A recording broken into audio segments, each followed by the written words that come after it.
Oh, I think they're doing a great job. A lot of them are. Good afternoon, Dwayne. How are you? Not too bad, sir. Ladies and gentlemen, Radio Cayman's Talk Today with Sterling Dwayne Ebanks. But I do have some questions. There are more questions than answers. Radio Cayman's Talk Today. If you're ready to talk, we're willing to listen. Well, I really enjoy this program today. Cayman Islands' foremost listeners participation program. May God bless every person.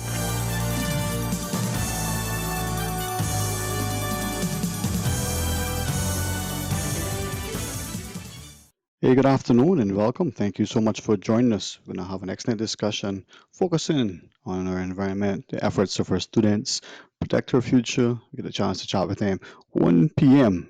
MLA, Mr. Kenneth Bryan will be our guest. Then, of course, the 2 p.m. daily press briefing. So stay tuned for Talk Today.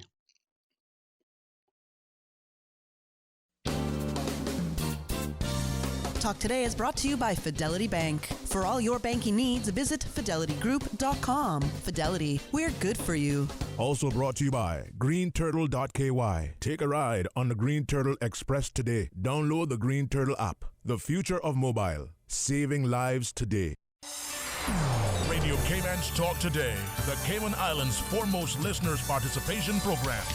We ask our listeners to avoid statements or comments which are abusive, derogatory, malicious, or defamatory. Do not use any indecent language or make any statement which is false or misleading. Email talktoday@candw.ky or call 1-800-534-8255. Courtesy of Flow. Cayman's #1 network that connects you to your world like never before. Let your voice be heard.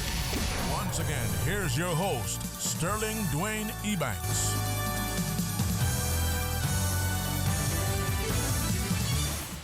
And good afternoon and welcome back, Justin. Pray that you're having a wonderful Wednesday as well. And as we welcome you to our discussion, get a chance to speak both to Ms. Paula Lombardo from Ambassadors of the Environment and one of our students, Yasmin Vernon from Protect Our Future. Hey, good afternoon and welcome. Thank you for joining us. Thank you for having us. You know, it is always an opportune time, I believe, to have a continued focus on our environment, not just our built environment, but the way we as people, move about and impact our natural environment. So this may be a chance for us to truly see how we, affect, some would say even infect our environment. So good afternoon again. Share with us though first what this time means maybe as we see less of our footprint literally in the sands. Ms. Lombardo? Yeah, so, first I just did want to mention that I'm taking off my Ambassadors of the Environment hat today, although Perfect. that is, the Ritz-Carlton is my employer. I'm here representing the Cayman Islands Caribbean Tree Planting Project. We are one of about 11 countries throughout the Caribbean that have pledged to contribute to the regional goal of planting 1 million trees throughout the Caribbean and actually 1 trillion trees globally.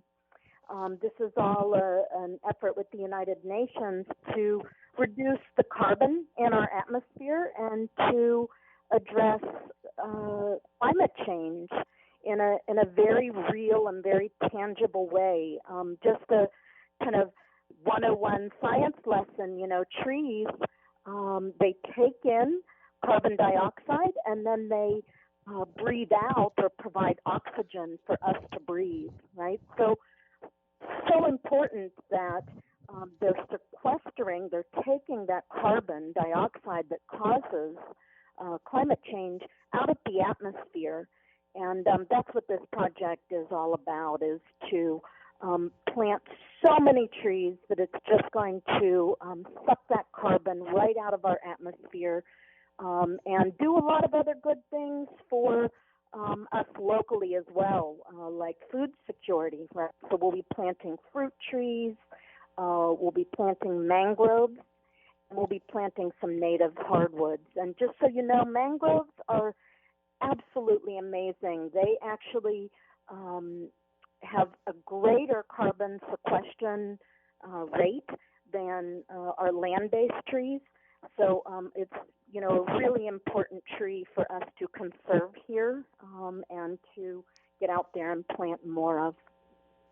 Well, I commend you on that. And I was thinking as you were sharing the notion of, 1 trillion trees, globally, that sort of matches the war chest that the International Monetary Fund said it has to battle this coronavirus, $1 trillion.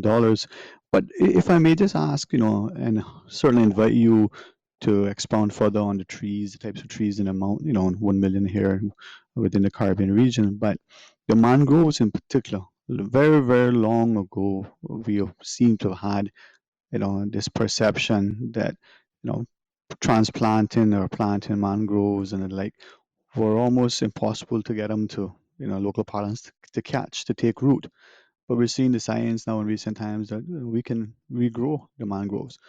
Is that the case? Is it more difficult? Is it easier than we think? Yeah, it's an interesting question that you pose because prior to my coming here to Cayman, I worked at the Discovery Bay Marine Lab in Jamaica, and we had a mangrove nursery there. And there's no doubt that mangroves are better at deciding where they can grow than humans are. So when, part of my work with Ambassadors of the Environment is taking people on kayak mangrove tours, and we talk about, the propagules that drop from the tree. It's like a live birth, and they take root in the soil below, but they can actually float around for up to a year before they adjust their weight and embed in the soil below. So it's absolutely an astounding process. It's almost as though they have a mind. They're able to choose where they want to live. So there are definitely challenges with reestablishing mangroves where they've been taken out. And that's why it's so important that we also conserve what we have. So, the project that I worked on in Jamaica showed that once they've been removed, it's extremely difficult to replant them. Not impossible, but the survival rate is less than 1%. So, Cayman is doing right by conserving the mangroves as well. Yeah, and I'm glad you mentioned that because I think some people, in particular, those of us who may have aging parents or even grandparents, who would tell us, way back when they were young and they would go out specifically in the North Sound, and you see, these things floating about.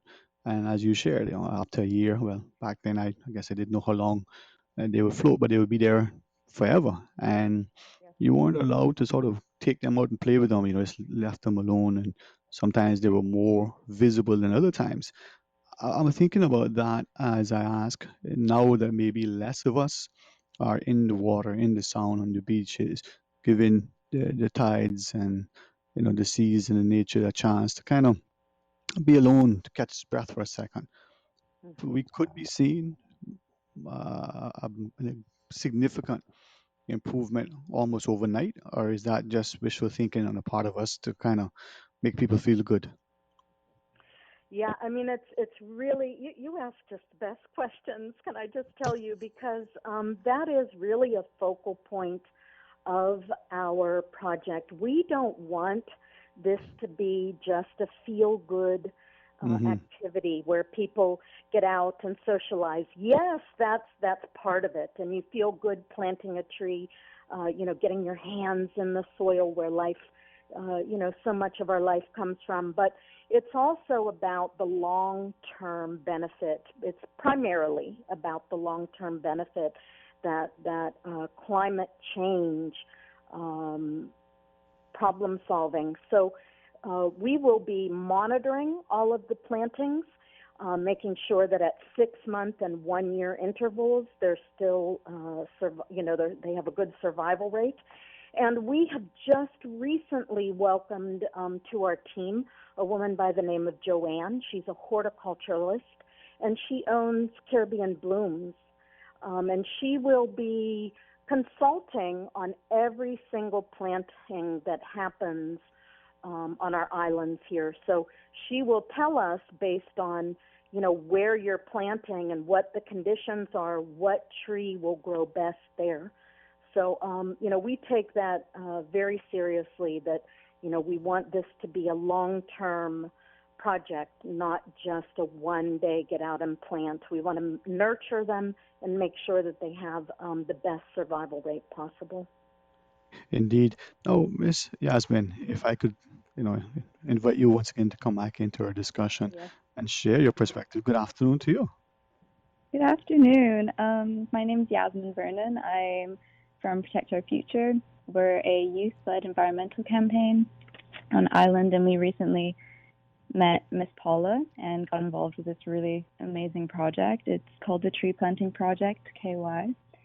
And we just launched the social media campaign on Earth Day.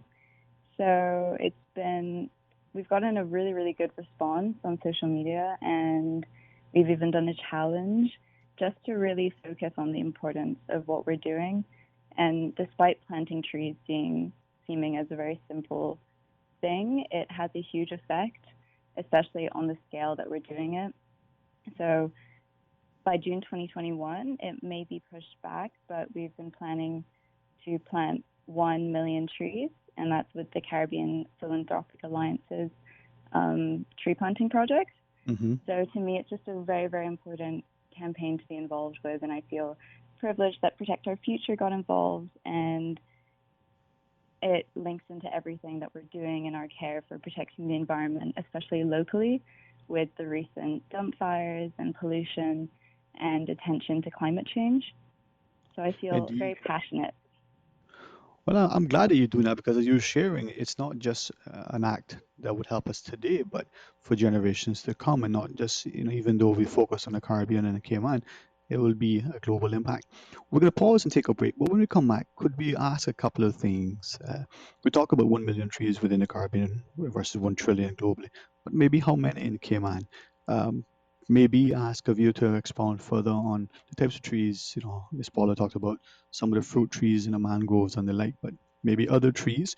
Could we also ask, across all 3 islands, which districts? And perhaps the fourth thing would be, well, given this particular environment, no pun intended, that we're operating under, the physical distancing and all the other, stuff that we seem to be experiencing, how are we going to go about it? When are we going to start? And how are we going to continue? And how does that all sort of play into it? Could we get into some of those things after the break? Maybe start with you. Sure. All right, perfect. Absolutely. All right, Ms. Yasmin will lead that discussion. Ms. Paula will jump in ably and make sure we keep it going. So to our listeners, join us right after this break. Social distancing is crucial for our community to get back to normal, and never before has communication been so crucial. Keeping in touch with family, friends, and up to date requires you to stay in touch. Green Turtle offers the solution for both. Download the Green Turtle app now. Top up yours or a loved one's phone with any mobile carrier in any destination in Cayman. Phones delivered to your home, and with the new rewards program, you can even redeem points towards a new phone and other products. Download the Green Turtle app today. Green Turtle is not only the future of mobile, but today it can help save a life. Hashtag Stay Home Cayman. Take a ride on the Green Turtle Express today. Download the Green Turtle app. The future of mobile, saving lives today. Hi, I'm remodeling our bathroom. I have a few questions. Sure. What are some ideas to make my bathroom feel larger? How do I know if I'm picking the right vanity? How do I choose a new toilet or a new countertop? Also, the lighting is terrible. Can I put a window or a skylight? And do I really need an exhaust fan? You've come to the right place. At Brand Source, we custom design kitchen and baths, and our talented design team can help answer your questions. Whether you're looking for a modern, functional family bathroom or a luxurious personal retreat, we'll help create that beautiful space that makes your home yours. And if you're in a rush for a new look and have a limited budget, our ready-to-install bathroom vanities, built with solid wood and countertops of the finest materials, are a quick and easy remodeling solution. For the very best in custom-designed kitchens and baths, visit Brand Source Home Gallery on Dorsey Drive, Industrial Park, Cayman's Kitchen and Bath Center. Need to make an essential outing for personal care items or prescription refill? Make ValueMed Pharmacy your stop for essential products. Open daily under new curfew-restricted hours. Visit ValueMed Pharmacy on Walkers Road or in Boddentown. Monday through Saturday from 8 a.m. to 5:30 p.m. Boddentown location opens at 8:30 a.m. and on Sundays and holidays 10 a.m. to 5 p.m. A maximum of 3 customers allowed in store, and customers are encouraged to maintain social distancing while shopping. For faster prescription service, order online through value-medpharmacy.com. That's VALU-medpharmacy.com.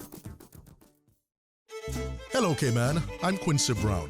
Anybody else getting mixed up with all these new coronavirus terms? Me too. But guess what? I've watched the press conferences and I've read the press releases and I've seen all the social media posts. Look here, I can help you out.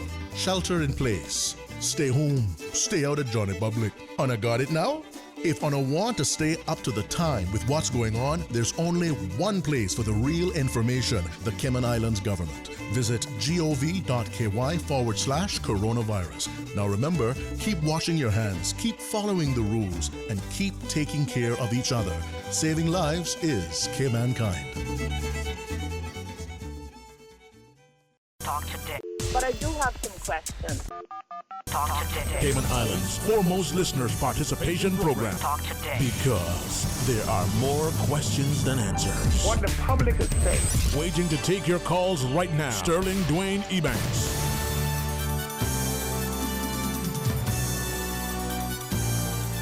Hey, good afternoon and welcome back. Thanks for joining us. Normally during the month of April, not only do we celebrate Easter usually, but we also have a chance to focus on Earth and Earth activities and Earth Week and Earth Month. And why not, especially now with the environment in which we live, make the focus of our environment daily, hourly, continually part of our lives. So from Protect Our Future, one of our students, Yasmin Vernon, and join our equally, Ms. Paula Lombardo. So thank you both for sharing with us and for reminding us the importance of what we're doing and how we're physically and sometimes, unfortunately, very negatively affecting our environment, the physical, the built, and the natural.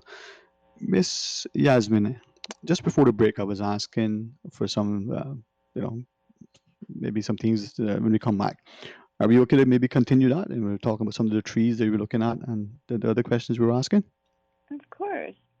All right. So Lead us away. in terms of planting, right now we're really focusing on getting people to plant at home, obviously encouraging social distancing. With the whole pandemic that's happened, it's really difficult for us to put in place those plans for actual planting in the future on larger scales with groups of people. But for now, with the social media campaign and the challenge that we've created, we're trying to get as many people to get out into their gardens and just simply plant like fruit seeds to encourage our project to keep growing despite what's been happening currently. Right. And so this will be across all 3 islands in every district, in every community, hopefully in every yard where possible, no? Yes, of course. We'd want as many people to get involved across all 3 islands as possible. Okay. And the students made an amazing video. If you guys can join us, all your listeners on Instagram and Facebook, they made a video about saving seed, right? So your limes, your mangoes, all these lovely fruit trees, you don't have to go out and buy something. You can save the seed and nurture it at home and then plant it in your backyard. So that's what we're encouraging until we're able to get out and do things more in the community. Well, thank you very much for mentioning that, Miss Paula, because I wanted to ask you. And I was thinking, well, how do I ask this so that when I don't embarrass my family? Going, come on, man, you know better than this. But I saw the video, and there are many of us, and I say this respectfully, but it is unfortunate that many of us do not understand sort of our food supply. We believe that the meal before us came from the microwave, maybe it came from the refrigerated section of somewhere. But take, for instance, as you were sharing, the wonderful video of saving the seeds. It is mango season. Maybe we've gone to the supermarket. Maybe we got it from our backyard. or maybe it was the avocado or other pear that we got from the supermarket. So we take it and we have the seed. Two questions for the fruits in particular that we know can and do grow here.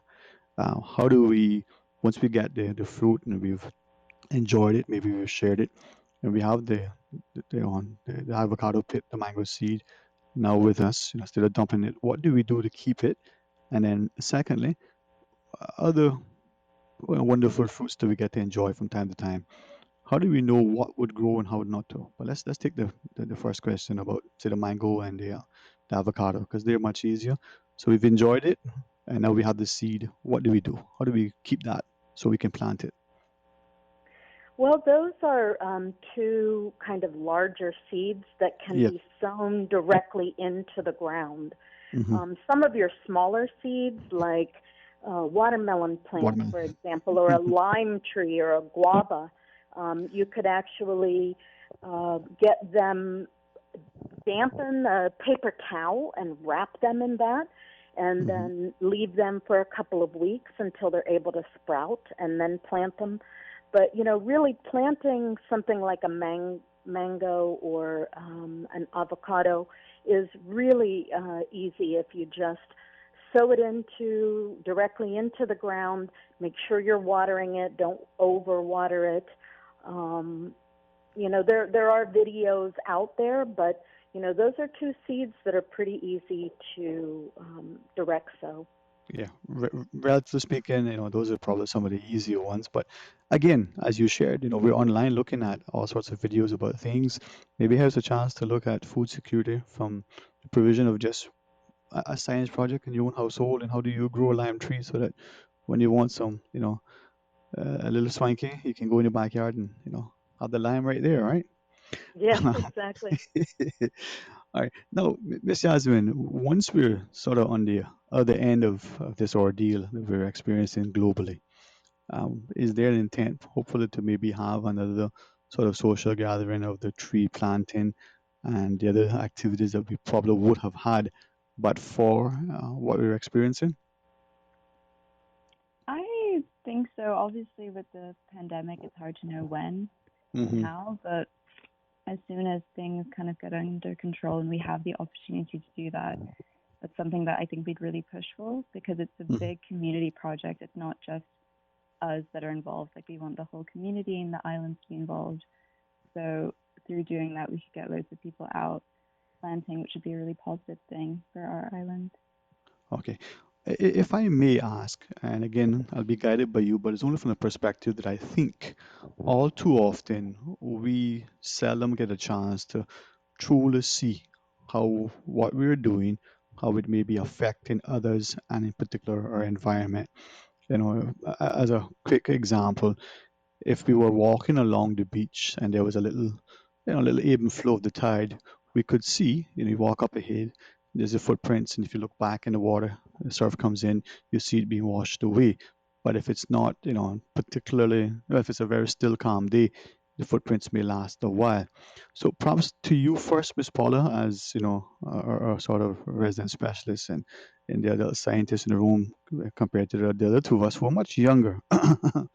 Miss Yasmin. Yeah, and I love that analogy that you made about footprints because that's exactly how we need to look at our decisions and our choices as though we're making footprints, and those footprints can either have a positive impact or a negative impact. So, what we try to do is not only at Ambassadors, but, individually, is inspire and kind of lead by example. I really think that with the beauty that we have, not only in Cayman, but throughout the Caribbean, people can do things that preserve that beauty and show respect for the natural environment that we love so much. And, it can be something very simple like properly disposing of all of your trash and using less plastics. But, what we're encouraging people to do with this project is to plant some trees, and it hits across so many aspects of positive uh, benefit, not only to the environment, but to us as humans, right? You know, trees give us the air we need to breathe. Mangroves protect us from storms and waves and, you know, extreme weather events. Fruit trees give us food to eat and food security. You know, what would we do here in Cayman if those imports stopped coming in? So, you know, these are things that we want people to think about and make that choice to become part of something that makes a positive footprint to the country and to the people of the Caribbean and the world, really. Right now, the whole world needs to, you know, unite and show some love to each other and the planet. Indeed. And then, Ms. Yasmin, I mean, we know that both the Department of Agriculture as well as the Botanic Park from time to time will have, you know, tree and plant sales that the general public can go and buy fruit trees, seedlings, buy all sorts of ornamentals just for their own personal benefit. So we have that resource. Maybe, you know, through your initiative now, more of us would understand the importance of doing this for the planet's health, but also for our well-being. As you're reflecting on this, I mean, what else you want to share with us? I just want everyone to be aware of the project and know that it does play a very important role in our ecosystem at the moment. With the constant development, recently there's been a lot of tearing down of mangroves, and this project kind of sheds some positive light in the situation at the minute, and I think that it's just the best thing for people to be aware and know that this is something they can easily do at home to help. And even though climate change does seem like such a vast topic, and it feels as if we can't really make a difference just being one person at home, but you can do a lot just from home by sharing what we're doing and encouraging others and planting your own trees. And I just think it's something that everyone should get involved in, especially at this time. Especially now, as we close out our discussion, just quickly remind our listeners, you know, social media, the other spheres where they can get information not only about Protect Our Future, but about this particular initiative. I know the Instagram, I've seen some of the things you've shared. You want to quickly remind us where we can go and sort of follow you and get involved and get informed? Yes. On Instagram, we are just at treeplantingproject.ky, and then we are the exact same on Facebook, so at treeplantingproject.ky. Perfect. And Ms. Paula, thank you. Any closing sort of thoughts on today's discussion for us? I'm just I want to close by inviting everyone, you know, really to join us. I think this is such a great project for the community to unite around.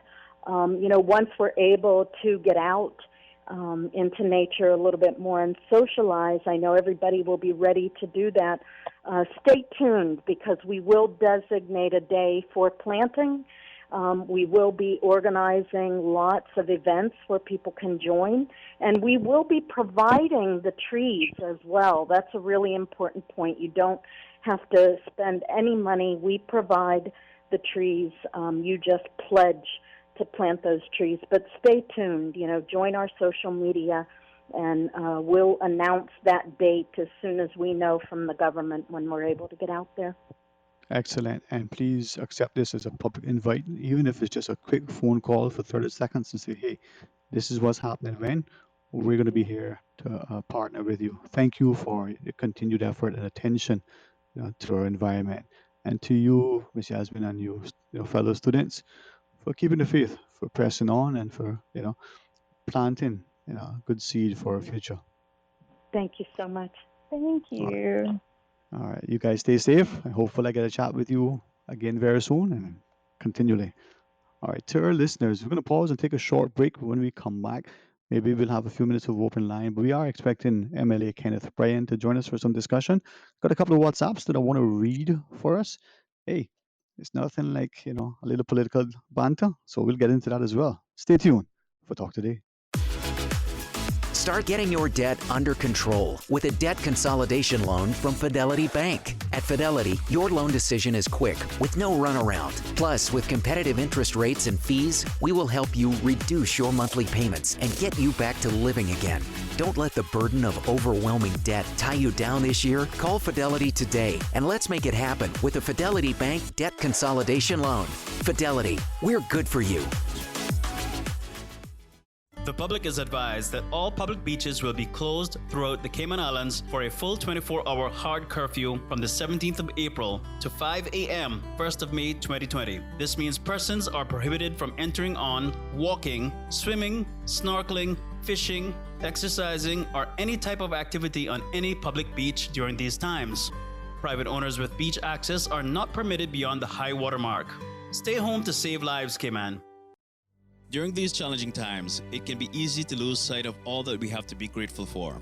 As the world grapples with the effects of COVID-19, at the forefront of the fight are the many frontline workers diligently ensuring the continuity of our islands. From the police service, members of the National Emergency Operations Center, healthcare workers, the DEH, grocery and pharmacy attendants, and so many more. Along with the daily conch call at 6:59 p.m., Radio Cayman invites the community to call in to talk today, every Friday, for Frontline Fridays. Share your stories and experiences and let us as a community start the gratitude trend to the many people putting their lives on the front line. Whether you have a family member on the front line and wish to give them a shout out, or if you have a personal experience of Cayman kindness, we want to hear from you. Frontline Fridays, every Friday on Talk Today. Hello, Cayman. I'm Quincy Brown.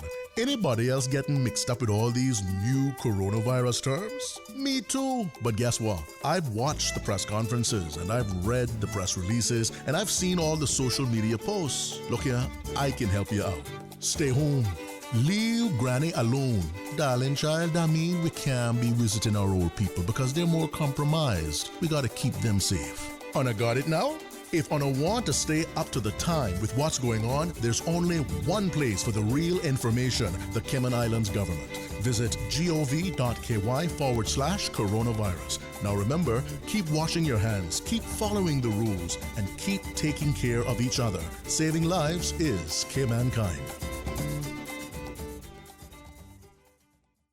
Talk today. But I do have some questions. Talk today. Cayman Islands' foremost listeners participation program. Talk today. Because there are more questions than answers. What the public is saying. Waiting to take your calls right now. Sterling Dwayne Ebanks.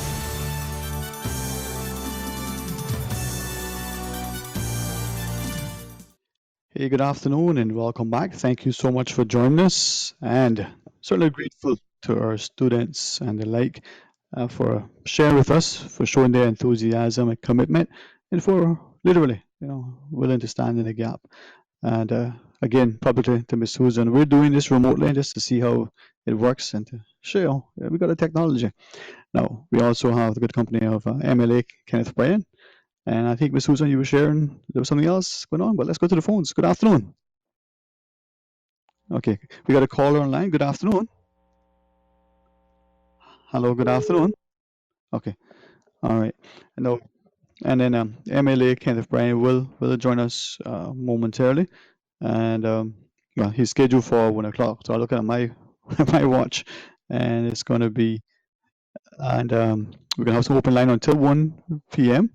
as expected, and then MLA Kenneth Bryan will call in, and we get a chance to chat with him. The continued access that we have to the elected members of our Legislative Assembly, it's something that I think we need to champion. But it's open line, so let's go to our phones. Welcome, good afternoon. Thank you for calling. Hello. Good afternoon. How are you today? Yeah, I'm on. I'm the guy that's on now speaking to you. Yes, sir.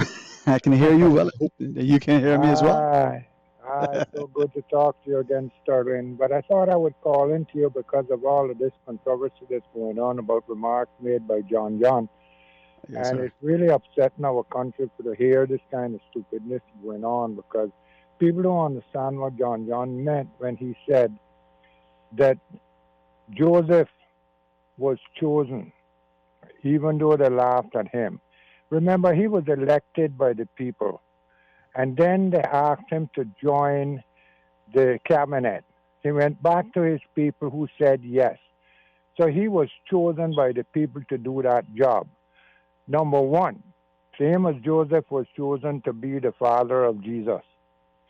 Secondly, when he spoke about Jesus riding a horse or riding a donkey, if you ride a horse, you can get the hell out the way real quick. But when you're a beast of burden, this is what he is. Poor John is the beast of burden right now in this coronavirus.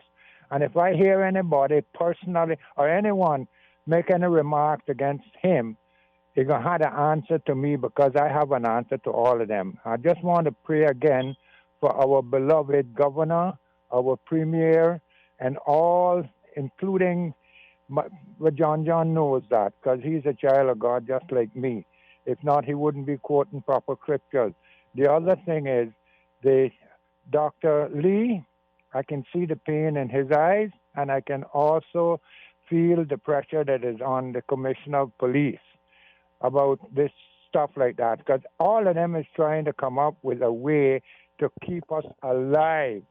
So for God's sake, people in this country, man, let's just see what we can do, you know. As far as staying home is concerned, it's just a little taste of what we old folks from the old school days, iron men and wooden ships had to go through to bring our country up. And we got a different world coming up ahead, but we're going to make it through as long as we stick together. God bless you, Sterling, and thank you so much for listening to my little message today. I'll listen to you afterwards.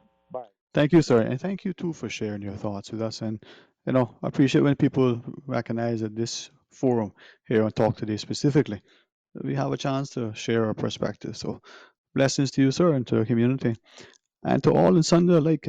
Let's see how we can work this to be one. Prepared to look at our own individual actions to see how we can do more and do it better to make it better for all of us. Because if our actions improve a lot of others, then probably it'll improve ours as well. So it's a perspective. Now, on the press briefing yesterday, the Honorable Premier had made some sentiments regarding the pensions, and a number of someones said, it's interesting that we call it a scheme, because that in and of itself is a word that is, what are you scheming about? They always have a positive connotation. But here is a very engaged perspective that we want to share that was sent to us by one of our listeners. So while we get ready for our news break, let me read it, and you can, consider it. It reads, says, it is interesting that Premier Alden McLaughlin, who started his public career as labor inspector in the 1980s. Sorry, Miss Susan, we have a caller? Okay. All right, let's go to the phones. I can always read this thing, but our callers are much more, immediate. Hey, good afternoon and welcome. Thanks for calling. Good afternoon, Sterling. How are you today? I am blessed, very thankful. How about yourself? Well, I am very blessed. My name, I'm Reba Dilbert from the Republic of West Bay. Now, I want to say something.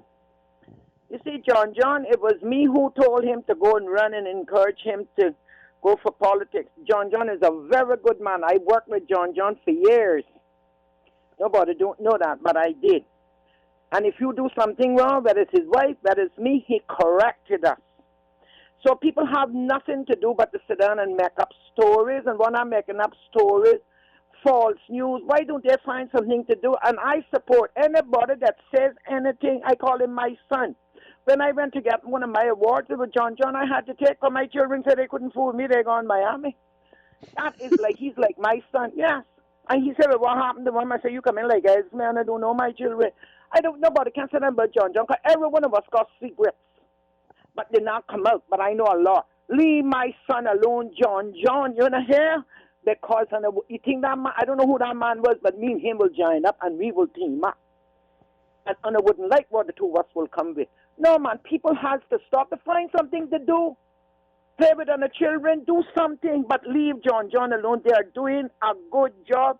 The governor, the premier, and the minister of culture. I am with the Three Musketeers. They got the safest bus going. And while they're doing something for the country and trying to help on a set of idiots, that they're all the time going to do something and talking about it. Stop talking about people. That is a sin in God's eyesight. Anyway, Sterling, I got to go to work. I just want everybody to know, hello. Yes, ma'am. While I'm here, I got 100 pieces of the shield to make the face mask. So once I make them, that is it. I'm making 100. And I'm 100. selling them for $10. Yes, the shield that comes over your face.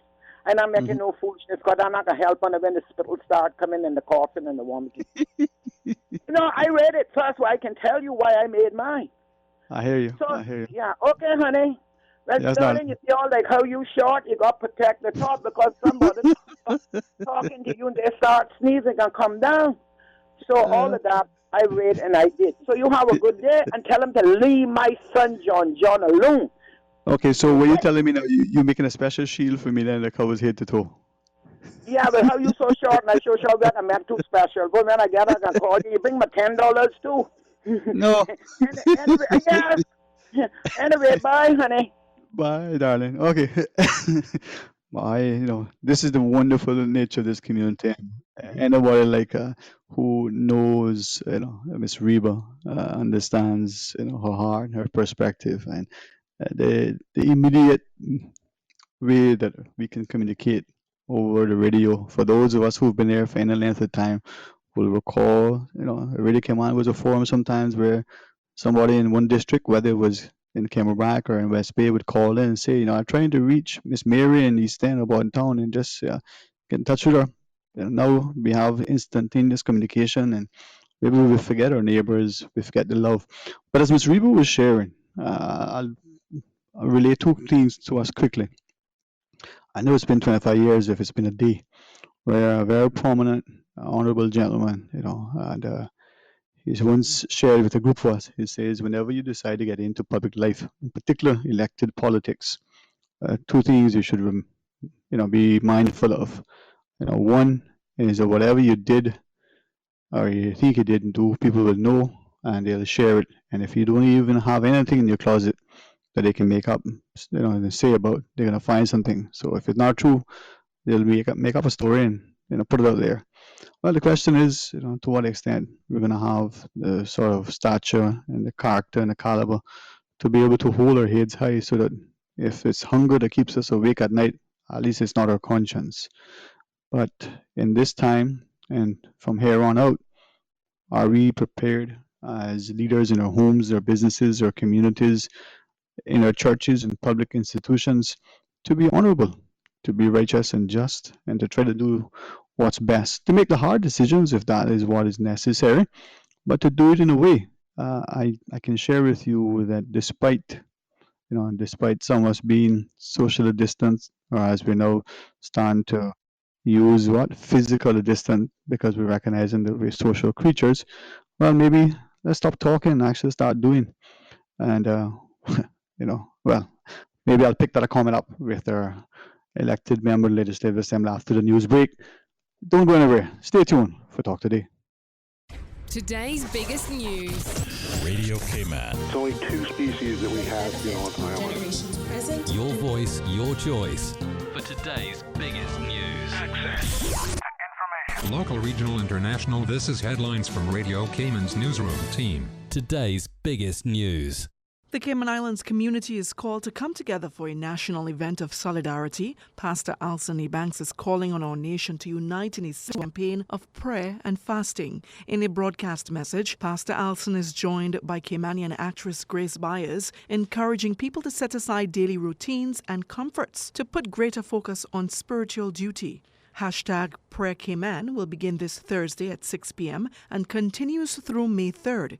Radio Cayman is supporting this event, so tune in at 5:55 p.m. tomorrow as participants enter a, quote, period of abstinence. Good afternoon, I'm Dion Anglin with your headlines. In news elsewhere, the U.S. economy suffered its most severe contraction in more than a decade in the first quarter of the year as the country introduced lockdowns to slow the spread of coronavirus. The world's largest economy sank at an annual rate of of 4.8%, according to official figures released today. It marked the first contraction since 2014, ended a record expansion.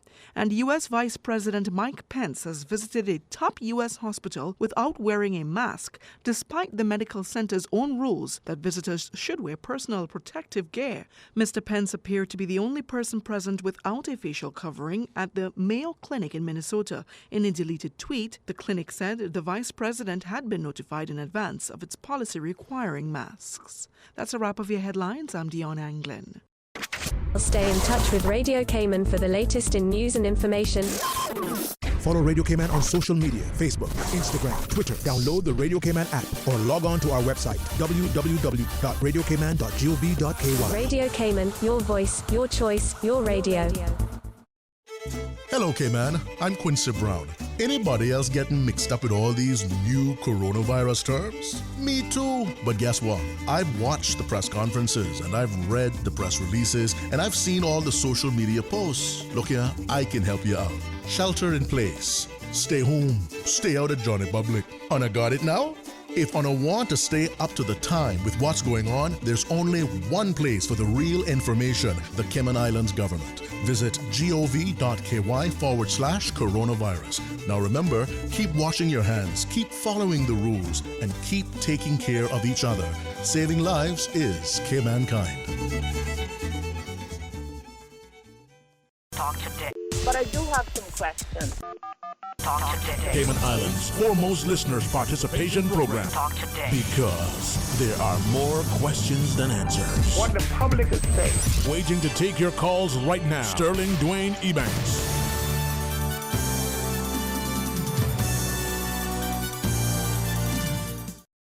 Hey, good afternoon and welcome back. Thank you so much for joining us. We're having an opportunity today to continue to interact with our elected members of our Legislative Assembly. In that schedule, we're going to be joining, MLA Mr. Kenneth Bryan. 2 p.m. It's the daily press briefing. So once that starts, we'll go straight to that. Now, when Mr. Bryan joins us, because of, I guess, his other pressing commitments, he'll only be able to stay with us until about 1:45 or so. So a few minutes of open line, 8949-8037 or 1-800-534-8255. Once Mr. Bryan is able to get connected up, we'll have him online. I was just reading earlier. Let me start this WhatsApp message that was sent through, and it was in relation to the comments by Honorable Premier yesterday at the press briefing. I'll read it verbatim, and then you tell me what you think. It says, it is interesting that Premier Alden McLaughlin, who started his public career as a labor inspector in the 1980s, and should remember the difficulty of big government maladministration and enforcement difficulties, would now suddenly, publicly, declare that he is in favor of abolishing the existing private sector pension scheme and replace it with a public sector operated and administered pension scheme or system. His reason is that it is not, quote, fit for purpose, and it is not working. Well, if it is not fit for purpose, why hasn't he tried to address the issues which is causing the existing pension scheme not to work, for the past 20 years? He is now the minister responsible for private sector pensions, so why doesn't he do something now to make it, quote unquote, fit for purpose? Has he appointed a functional national pensions board? Has he provided the Department of Labor and Pensions with the policy support, operational and administrative resources, legal support, investment regulations, revisions, and IT systems to be able to properly enforce the national pensions law and regulations? His government and the opposition are both down-crying the private sector pension plan scheme, yet they can pass a law which will potentially cause hundreds of millions of dollars to be withdrawn from the total assets under administration of approximately 1.2 million. I think that should be billion, right? What would they have used if those visionary pension funds were not available at this time? Also, they mentioned the good investment performance of the public sector pension plan. However, the Premier and others conveniently forget to recognize that it is due to the Public Sector Pensions Board having vastly more flexible investment guidelines than the private sector plans. And also, the true costs of administering the public sector pension board are not properly allocated or recognized, and some of those costs are partially subsidized in the cost of the public service staff costs. This matter requires a proper national discussion and not another flirtation with socialism. Says God help guide and bless the Cayman Islands. All right, well, what are your thoughts? I mean, for some, they see the comments from time to time, and now that the Honorable Premier has weighed in publicly, and just for clarity, I think he said this is Alan McLaughlin's comments. This is not, comments of the government. Now, some would say, well, wait a minute, now he's the Premier, so therefore, if he speaks, it must speak because, you can't be one and not the other. But anyway, we now have the good company of MLA, Mr. Kenneth Bryan. Hey, good afternoon, sir. Thank you for joining us this afternoon.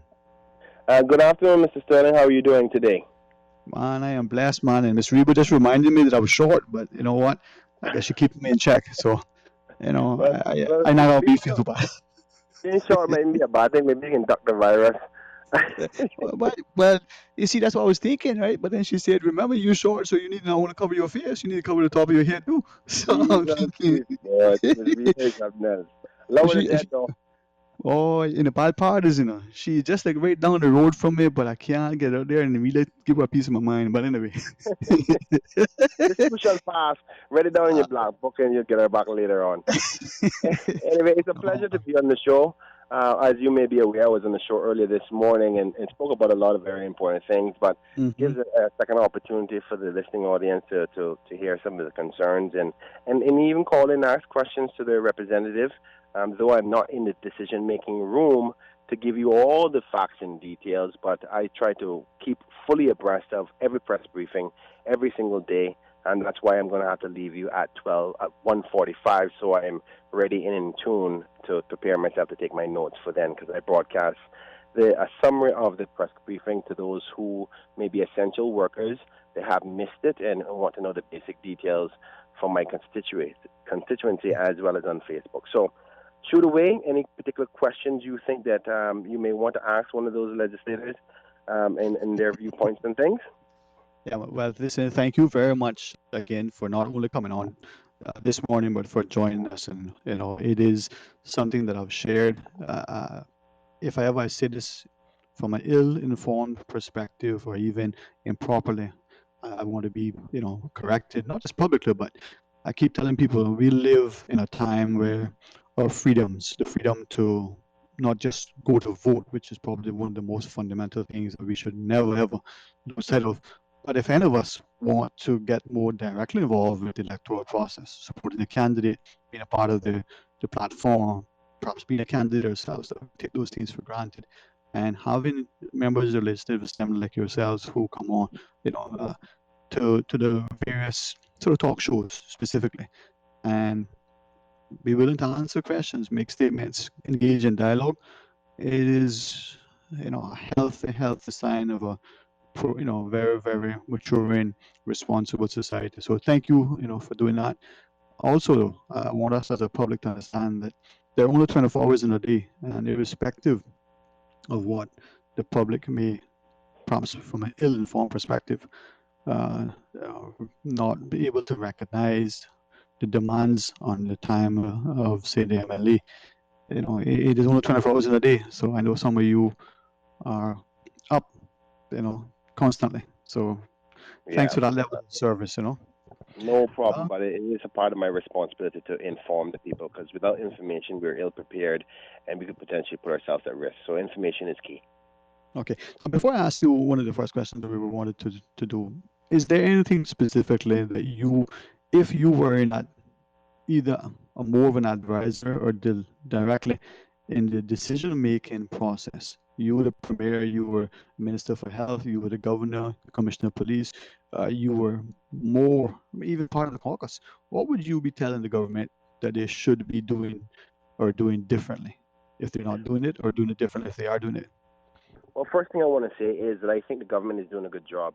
If I can grade them, I would definitely give them a 98.99999%. and I said 98 specifically for a reason. But the one thing that I think that we need to address, or actually two things, is one, the lack of availability of masks. Though mask is not a total protection from the coronavirus, it definitely adds to the reduction of potential transmission of the virus from one person to the other. The main things is actually staying away from people altogether, but obviously that can't be practical forever. The other one is social distancing and washing your hands and hygiene. But the mask is also an added level. So if you think you can protect your life from death from 78% to 95%, everybody would increase it, right? And that's what a mask does. But the many of the masks that are available right now are these disposable ones, which it sounds impractical to have just 1,000 people having disposable masks that you only use once a day. If you think about that, if we're going to be going through this for 6 months, six times 30, I think that is 180 days. You don't want to have each person have to have 180 masks if they're disposable, right? So we need to get some reusable masks made, ones that we can wash and reuse, and every single living mother, father, child, a human being in this country needs to have one of those to help increase or help decrease the transmission of this virus in the country. So that's one of the things that I would like to see happen, a collective approach from a national perspective of getting reusable masks in the hands of every single Caymanian and every single resident of this island. Now, from the legislative perspective and sort of the policy making, are you in favor of us now, if this becomes a new norm, that we will now move about our communities publicly, in the banks, the supermarkets, in the public spaces, being required to wear mask, gloves if necessary, but mask as ordinary course of our lives? I'm going to answer your question, but I don't want to forget this second point. So remind me to say what the second one I would have told the government to do. Go right ahead. Go to the second one. Go ahead for the second one first. Okay. So no. I think it would be better if I answer your question first, so I don't forget the answer to your question as well. To mandate it is going to be quite awkward. I wouldn't say quite difficult. It would be quite awkward because I've had expressions from my own constituents already who say, listen, I don't want to have to wear a mask because I'm claustrophobic. So therefore they feel uncomfortable with this. But we were talking about safety in people's lives, and it's going to be quite difficult when a private sector individual like a bank owner or a supermarket owner says, listen, we have to protect our staff, we have to protect the other customers, so therefore I'm sorry, but I'm not going to allow you to come into my social business without a mask because we think this is the best way to protect everybody. So though I don't think that, to answer your question, I think it's going to be difficult because there's going to be some people who just don't want to do it. Right. In the best interest of everybody, I think it may be something we have to do. Respectfully, the difficulty in mandating it and difficulty in maybe enforcing and requiring and what have you, but from the perspective of saying this is what we should do, would you be in the column that says, yep, that's the answer, or would you be saying, not so sure? Which one would be your personal perspective? Mask versus mask? Well, ideally, my gut feeling is yes, to make everybody wear them. That's my gut feeling. But I don't like to make decisions without all facts available, and that's the privilege the executive members of cabinet have by way of having all the specialists around them saying, here's the facts and details and evidence around masks. Like I don't have Dr. John Lee advising me. The Premier does, as well as the Minister. So I would like to take all the facts and considerations in place. But with just my general knowledge, I think it is a good thing that all of us wear masks. I think common sense tells you that, when you sneeze, particles come out. If you sneeze with a mask on, it's not going to happen. Or very little will come out. So it definitely reduces the transmission, and I'm confident about that. Whether you can make the call to say it's mandatory has to be based on information, facts, and evidence by the specialist. Fair enough. My gut feeling is yes, but I would like to listen to all the facts of what the specialists say. That's why we have to trust the government, because the government is making the decisions based on the specialists advising them on what to do. So taking a decision from me and taking a decision from the current cabinet, is best to take it from the cabinet, because the cabinet has the specialists and the professionals in the field advising them. I don't. So You get what I'm saying? I got you, man. And then the second, because I don't want to make you forget, the second point that you said, that I was what was concerned about was the transfer of or the MoneyGram and the money transfer concerns. I know that many people are reluctant or have concerns about allowing that to happen from a number of reasons, economic and safety perspectives. But with the reality that we're talking about people who are sending money home to others or Caymanians receiving money here, we're talking about money. Finances could be the difference of somebody living or dying. Remembering that we came from a time, our country was those people where our seamen went off to New York and went off to Europe and stuff, and they would send their money back home. And that's how we survived. That's how the mothers and the grandmothers took care of the household based on those remittance services. So I think we need to remember where we came from and not forget that though that the people may be perceived as work permit holders, they're still human beings. Those things being considered, I think the fear comes from the fact of, well, one, a lot of money going to be leaving the economy, especially at a time when we need it. And secondly, will people who are currently getting help from government, take advantage of the system when they're sending money away but coming to government for food vouchers and what have you? I think all of those concerns that we have can be mitigated by other systems being put in place. For example, if you send money off and we have you on a list that you've sent money off, I'm not going to ask you who you sent it to or what you sent or how much you sent, but if you're sending money away, that means you can't come to the government. So that solves that problem. The other problem was the whole distancing between persons at these money transfer places. I'm quite sure, just like Foster's and just like all the other places like restaurants, there can be systems put in place to make sure that they have a safe distance just as much as Foster's. Because I'm not only thinking about the work permit holder who may want to send money back home to Jamaica or to Honduras or to the Philippines. I'm also thinking about the Cayman father who has children in the Philippines, in Honduras, or in Jamaica. And those children that are Caymanian, that are overseas, are important to me just as much as those ones who are here. So I have to factor in that. I can't cut off my nose to spite my face to say, okay, we're going to disenfranchise Caymanians from providing for their families overseas simply on the basis of these other things that we can rectify, like the safety within those money transfer places or the concern about the money leaving the country. I mean, we got to recognize, just like how we would say we will house them and take care of them because they're in need. It's the same concept of these people being able to say, listen, I don't actually need anything from the government. I still do have a job. I'm still on work permit. I'm still working. I'm an essential worker. But that doesn't mean my child back wherever I am from doesn't need to eat because they're not working and they need food. So those are the two things that I have somewhat of a bit of a difficulty with. And the reason why I said difficulty with is because I believe there's solutions available out there for them. And I'm not sure that we are making practical decisions or making the best decision in respect to that. But I say that with the caveat of saying this. I am not privy to all the facts and the details as to why the government has decided that. There could be some other factors that I may have not considered, but I slightly doubt because I've been thinking about it for some time, because many people have been crying about this for at least the last 2 weeks.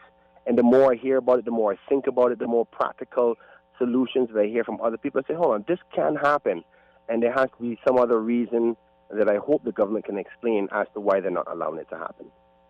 Well, as I listen to you, we recognize that, I know Donald Premier said that some of those money transfer places operate from very smaller proximities, yeah.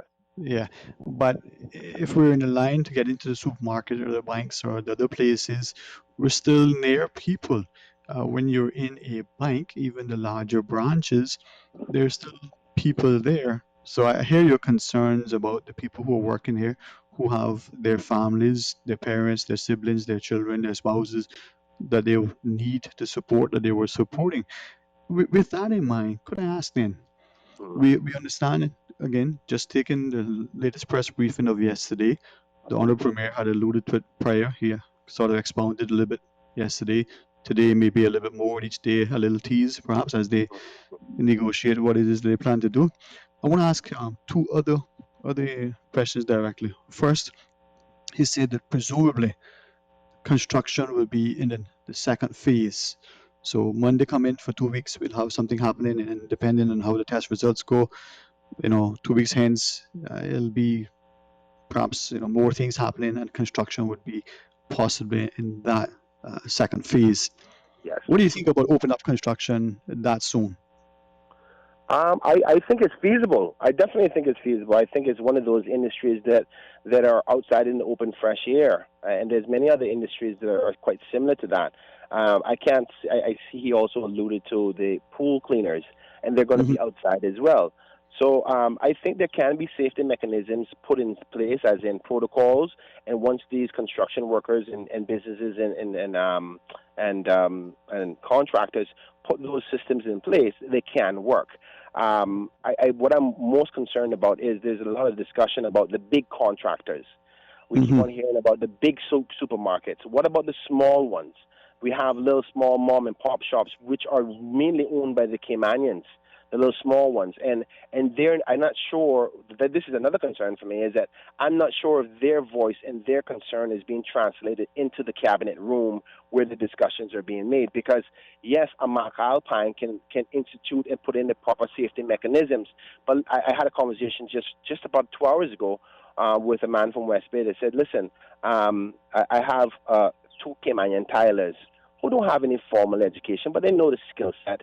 They know it's not a big corporation, but how are they going to be able to be a part of this and make sure that they can get back into their business? And they're the small business construction workers. The average, my father is a plumber, but he just goes around and helps maintenance with people's yards and stuff like that whenever they have a problem. What about my father? Will he be able to get, and he's in construction, though construction could be determined in many different ways. Are you a maintenance person, or are you a person within building? So the government definitely has a big problem on their hands to solve, and how they come up with the formula for it. And this is the task they're handed with. And I know there's going to be much criticisms, and this is why we have to give as much patience as we possibly can. But I just want all the construction elements be considered, the small men as well as the big firms, because we can't leave out the small men, because those are the ones, not small men, but small men and women, small mom and pop shops or businesses, because The smaller businesses, the smaller businesses, because they are the heart of commerce in the country. It's not only the big business, and sometimes I'm worried that the smaller groups of industries are being left out. So Well, I hope that I'm they're glad that you listening to shared that that. part. Yeah, that it's not just the big, companies and corporations, but equally, the Honorable Premier shared yesterday that he recognizes that construction as one of those things. That he gave the example, you hold the nail or the wood while the guy hits the hammer. I wouldn't take that chance, but it is where you kind of work in proximity, right? So why I was asking is just as you shared, and as he mentioned, that they do have at times to work much more closely.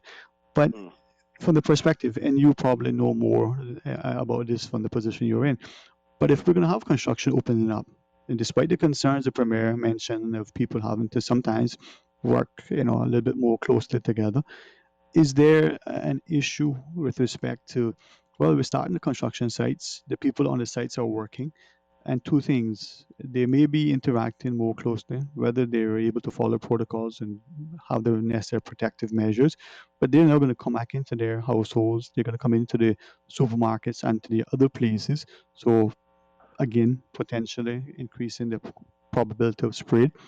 But if the project is started and it's going to be continuing, the borders are closed. Who's going to be buying and occupying these things if there isn't anything else going on? I mean, what is the rationale for making construction one of the top priorities in particular? Okay, well, I'll say this, and I think I get what you're saying is with respect to why make them continue if there's not going to be much movement in the economy. But you see, that's a false premise in itself, because things are shut down, that doesn't mean businesses stop. People can still buy a place from home. There's people who, right before this breakout happened, had planned to buy a place, and they can still potentially go, you know what, that construction site is now, or that project is now finished. I can do my transactions online. A lot of the way of world of business is going to happen online from now on, moving forward, or I at hear least you. most of it. Right, I hear you. But respectfully, sorry to interject, right? Yeah. You've got realtors, for instance, and homeowners who are saying, but if I can't go out physically to show to look, but equally, the other side of the coin is, yes, people were probably in the process of buying even before this thing started, but now maybe revisiting whether they want to continue with that transaction. They were probably scheduled to close in June or September. Yeah. When the project, they may now be thinking, not just because they're no longer employed or reduced employment, but the question is, if these projects, just use a residential project, so a large condo project is up, and maybe it's 50% sold. They have um, fairly speculative prospects for their remaining units. But why push that now? It may be a logical reason that eludes those of us who don't understand. So I was wondering if you Well, could help us with I was about to allude to that if you allow. Yeah. Go ahead, man. Okay, so the reasoning behind that is, for one, we have some industries here in the Cayman Islands. The main ones that people think about is tourism and finance, right? Mm-hmm. And then you have the other smaller industries that make up it's kind of a amalgamation of a lot of things. So construction, real estate, your mom and pop shops, and medical tourism is another little part of it. So, but all of those are kind of mingled into one. But so to make three. So finance, tourism, and all the rest locally. So finance and tourism is going to take a big hit. Tourism is outright dead, pretty much.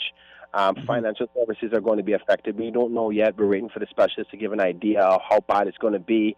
Much of the law firms will be able to tell. Hopefully soon we'll hear more from them as to how severe this damage is. Can they still work remotely and keep businesses going and still paying their company fees where government makes their revenue, right? So the rest of it is the local economy, and construction is a major part of that. So another logical reason as to keep that going is because you need the money moving around the economy. Otherwise, the burden comes only on the government to pay for this. And eventually, we're going to get to the stage, if we don't have something going, where we're going to have to go get loans just to keep the people paid and keep the people alive, because things cost money: food, light, water, rents, residential, all of these other factors. So if you have an industry available to you locally that's not affected by the outside global market, and you can keep that going, then so be it. And the construction industry is some of them. You may have heard the Premier said that, many of these construction sites or contracts have already been approved for financing. I slightly doubt you're going to get another brand new contract come up unless it's by a multimillionaire and has their own money, that any banks are going to give any kind of loans to do development, because one, the demand for housing may go down as a result of the pandemic, as well as the banks may not want to take a risk with the global market the way it is.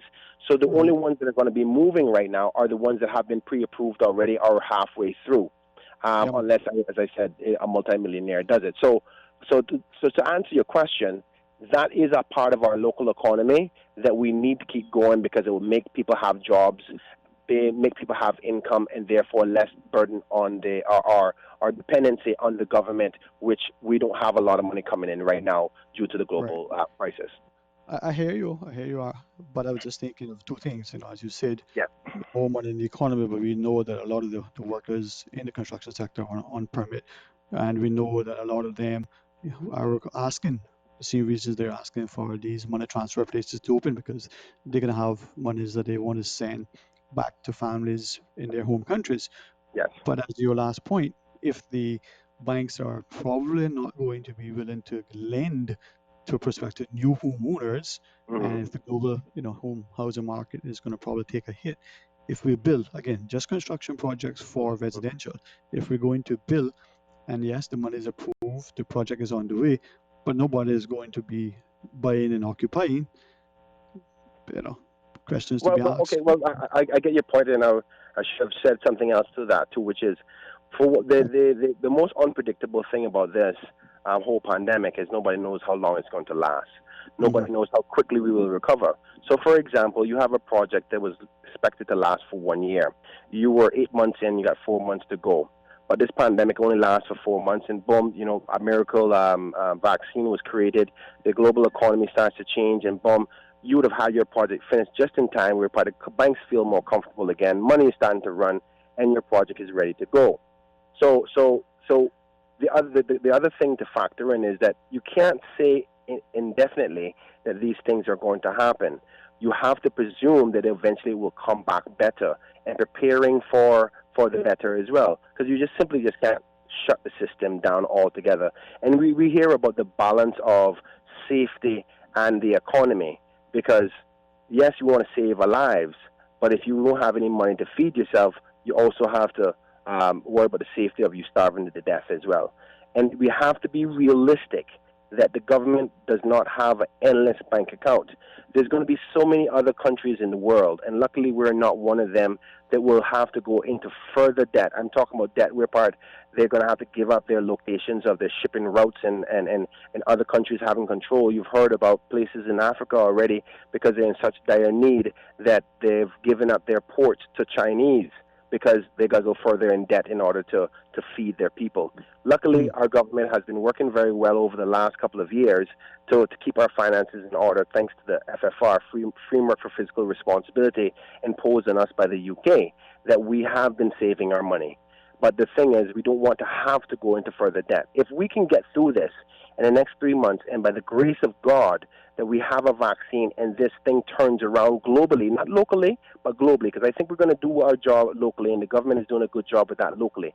But the global economy gets better in 3 months. We may not even have to borrow 1 cent, and that's because we passed the bill to allow us to withdraw from our pension. So that's going to give us a little cushion room where people are having money from out of their pension fund, but that pension fund may only last $500 million, may only last a society probably about 6 months.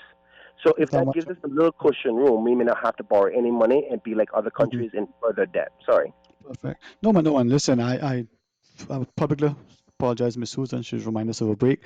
Mr. Brian, let's just take that break. When we come back, I'll ask you a couple of other things. And thank you so much for sharing with us. To our listeners, MLA Kenneth Bryan is our guest, and he'll be with us until about 1:45. So please stay tuned for Talk Today.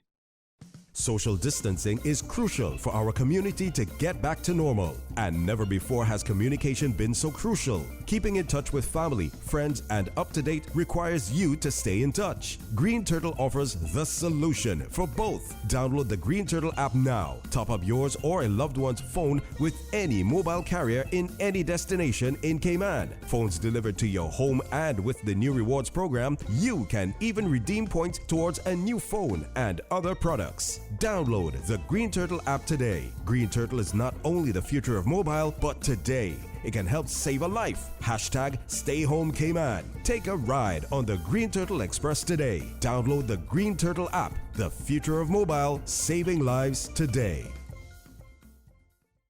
For nearly 20 years, King Sports Center has been the heart of the Cayman fitness and wellness community. In order to ensure the welfare of all, we are temporarily closed until further notified by the Cayman Islands government that it is safe to reopen. During these trying times, we encourage everyone to maintain a healthy lifestyle, mind, body, and soul. We look forward to continuing providing you with world-class service in the very near future. Remain strong and continue to show the world the power of Cayman unity.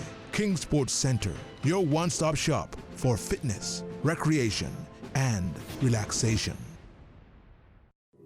Are you a Caymanian experiencing unemployment or have recently been laid off? Are you already registered with work but need to know what jobs are available or how to post job ads? Contact Work today. Call 945-9672 or toll free at 1-800-534-9672 or email worc@gov.ky.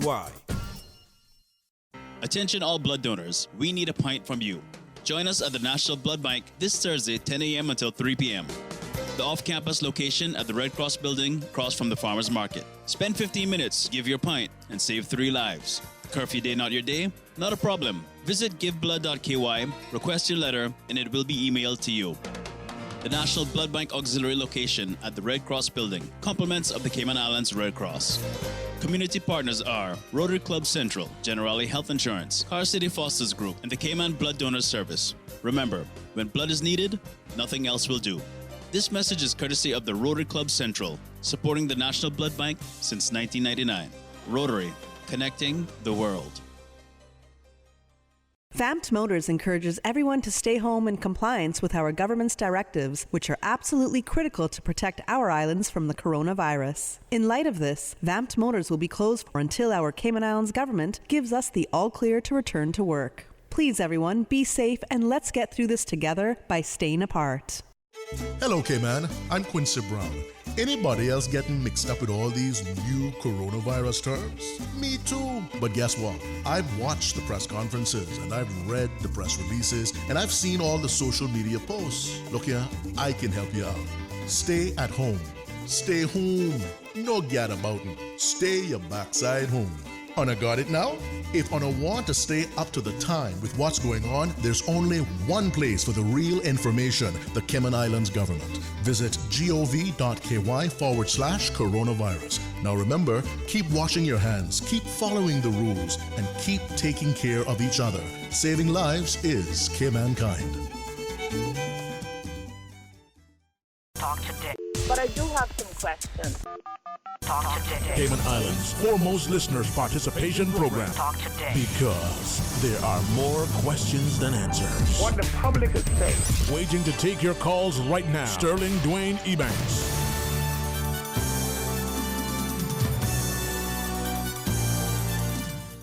Hey, good afternoon and welcome back. Thanks for joining us. And again, special thanks to MLA Kenneth Bryan.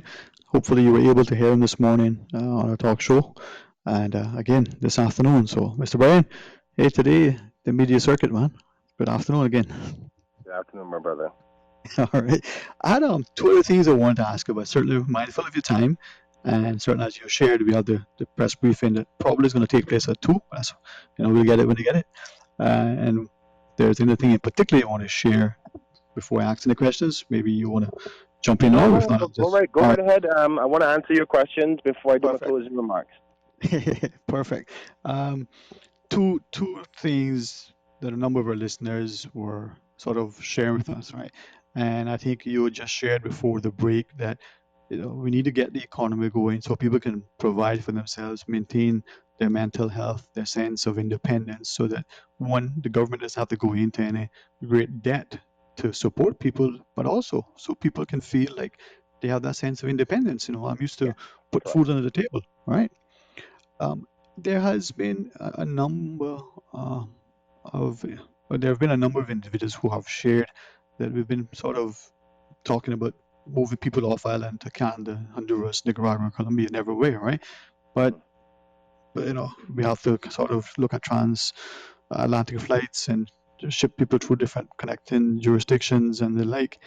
Any concerns as to the more regional places that are closer to hand where Cayman Airways probably could operate, that we're not making the same level of initiative and success in getting people who want in the short term to go back to their families, to make sure that they can be there to help and support them? Well, I don't have many concerns other than the fact that, those other jurisdictions are probably the hurdles in the way to the success of flight out of Cayman for those who want to leave. I am confident that the governor's office is doing everything he possibly can, and his staff, to organize flights, and the government has been committed to that. But recognizing that we're not the sole deciders on how these things work, because other governments have concerns about potentially bringing people back to their country that may have the coronavirus and make their matters worse, which is a legitimate concern. We have that concern, but we deal with it differently. What we do is say, listen, just get them home, because what we're going to do is put them in quarantine right away. That's how we're dealing with it. Other governments in other jurisdictions, we don't know what their political plans are or political financial circumstances are. Like, say, we've heard in Jamaica that there was a suggestion, I'm not sure if it's been ordered or not, but a suggestion that if you're going to come back home as their own nationals, you got to pay to stay in a hotel. And that's probably because of their financial position. Luckily for us, we're in a financial position where we can provide housing and food and everything else for the 14 days, thanks to the generosity of the private sector, allowing us to use a hotel and us funding the feeding and then volunteers who are there to supervise and the like. So we don't know what the circumstances are. And that's the main cause for why many of these flights are not organized. It's not that because the government or the governor's office does not want to facilitate it, and this is why you may hear the governor say, we're being diplomatic and we don't want to speak too much because the negotiations are still happening. And just like media here can get back to other countries, and if we say, the government don't even want to take their people back, then the political arm over there might go, oh, yeah, well, in that case, nobody coming. So we got to be very delicate and diplomatic about how we handle these things, and sometimes the public don't quite understand what's happening behind closed doors. But I can give you the comfort of saying this. I'm confident in the governor's office and his staff and the government. They're committed to trying to get people home that need to get home.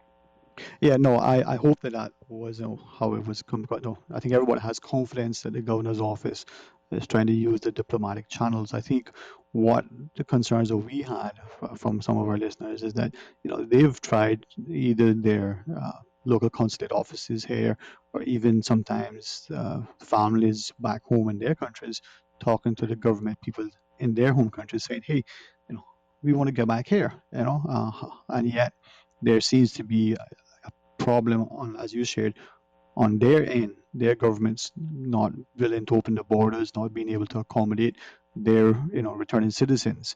And as you shared, this is where the diplomacy and the diplomatic channels can help. So hopefully we'll get there.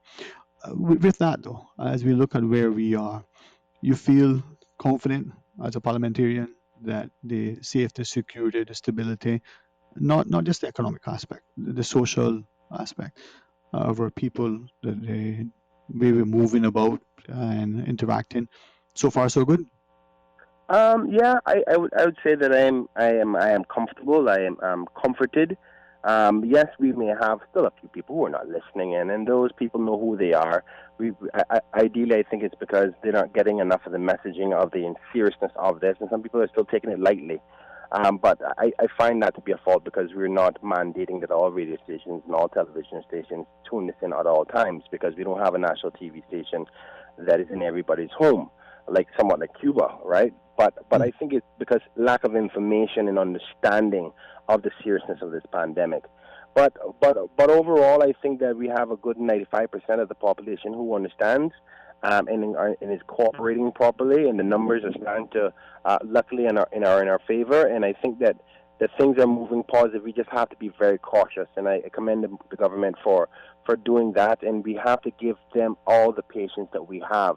Even me, whose my job is to critique them and hold them accountable, have to be patient as well. There's many things that I'm not necessarily happy with, but the best thing to approach this is together as a team. The hand can't work without all the five of the fingers. Right. So, what are some of those things that you're not happy with, if you can share? Well, I mentioned them before. You mentioned two earlier. Yeah. Well, one thing I'm not going to do is highlight the fact that I think we should all have patience with the government and highlight the things that I think they're doing wrong. No, it's not so. That would be counterproductive. But I try my best to have the discussions behind closed doors with them, and if I think if they can't make me feel comforted that they have addressed it or looked into it properly, then I'll voice my opinion. It took me 2 weeks before I said anything about the remittance services, and it took me a longer time to even talk about the mask. So I think that there is solutions available, and I'm hoping that the government will eventually start to look into these things, as well as I think that maybe we might be surprised that there might be some announcements within a couple of days or a week or so about some of those concerns that I have. So I think that what I would ask everybody before I go is to try our best to give as much support and patience to the government as we possibly can. And this is coming from somebody who is in the opposition, whose job is to critique them, because we're only going to win this battle together. We're all in a boat. If the hole is in your side, it's on my side as well. So I give my full support to the government, and if they need any help that they can get, I've heard the government say that they're going to bring in the opposition. I have not been contacted yet about coming in for any discussions. I hope that will happen at some stage. But until then, Hello, Mr. Bryan? Okay, wow. Well, that was interesting. All right, well, Mr. Bryan did say he had to go. I know he did not disconnect deliberately, so technology sometimes works for us. I had two other things that I was going to say to him, that we would leave that until another time, because He did commit until 1:45. He did not deliberately drop off. It's just how technology is sometimes. So if he's able to hear, or if you hear, you see him, tell him that we, on his behalf, extended the apologies to our listeners that our technology didn't work to allow him to completely, you know, finish up what he was sharing. But if he has time and allows, he can always, remind us what he wanted to say. Well, that was MLA Kenneth Bryan. The press briefing is scheduled for 2 p.m. As we remind you, when it starts, we'll go straight to it, even if we're in mid-sentence. If it doesn't start until 2:30 to 3 o'clock, we'll do our show as best as we can up until, our closing time. Now, it's going to be so open line though, 949-8037 or 1-800-534-8255. Going to take a short break. When we come back, we'll continue. So please rejoin us. Social distancing is crucial for our community to get back to normal. And never before has communication been so crucial. Keeping in touch with family, friends, and up to date requires you to stay in touch. Green Turtle offers the solution for both. Download the Green Turtle app now. Top up yours or a loved one's phone with any mobile carrier in any destination in Cayman. Phones delivered to your home, and with the new rewards program, you can even redeem points towards a new phone and other products. Download the Green Turtle app today. Green Turtle is not only the future of mobile, but today it can help save a life. Hashtag Stay Home Cayman. Take a ride on the Green Turtle Express today. Download the Green Turtle app. The future of mobile, saving lives today. Hi, my name is Neraya LeBlanc. I am the minister and evangelist to the West Bay Church of Christ on 24 Batabano Road. I would love to take this opportunity to invite you to experience God's family at West Bay for yourself. We are a caring congregation that strongly believes in reaching out beyond ourselves to spread the gospel of Christ. We also take great pleasure in ministering to the needs of our people in our community.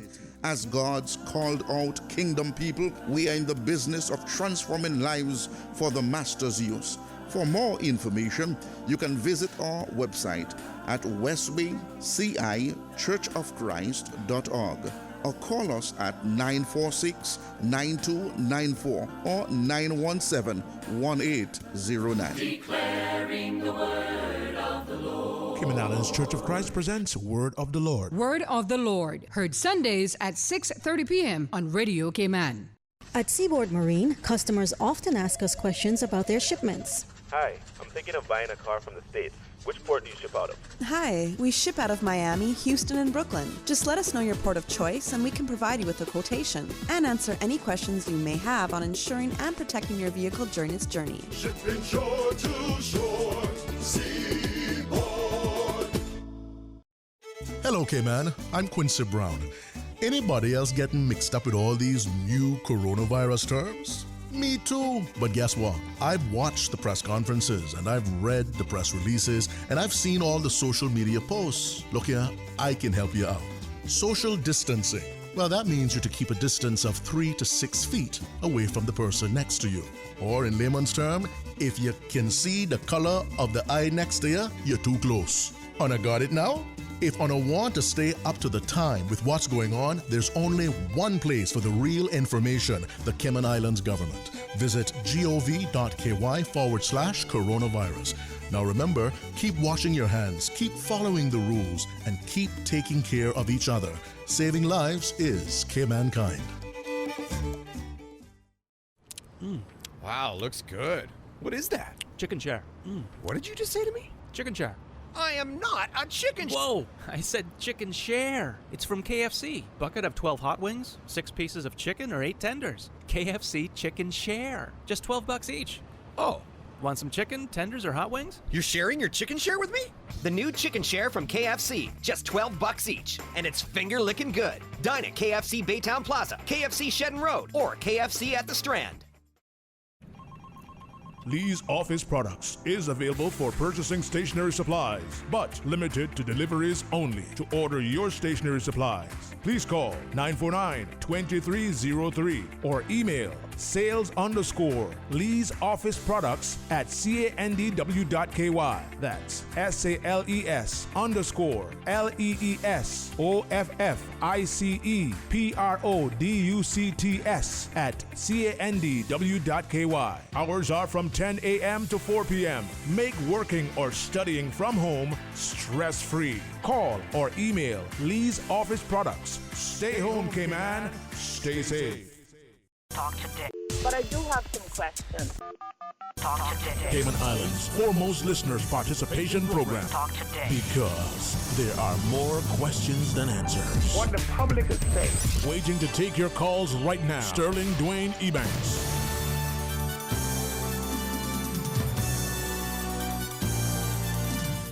Hey, good afternoon and welcome back. Thanks for joining us. And again, a special thanks to MLA, Mr. Kenneth Bryan, for joining us momentarily. Some open line. Well, let's go to the phones. Good afternoon. Thank you for calling. Okay, sorry, Miss Susan.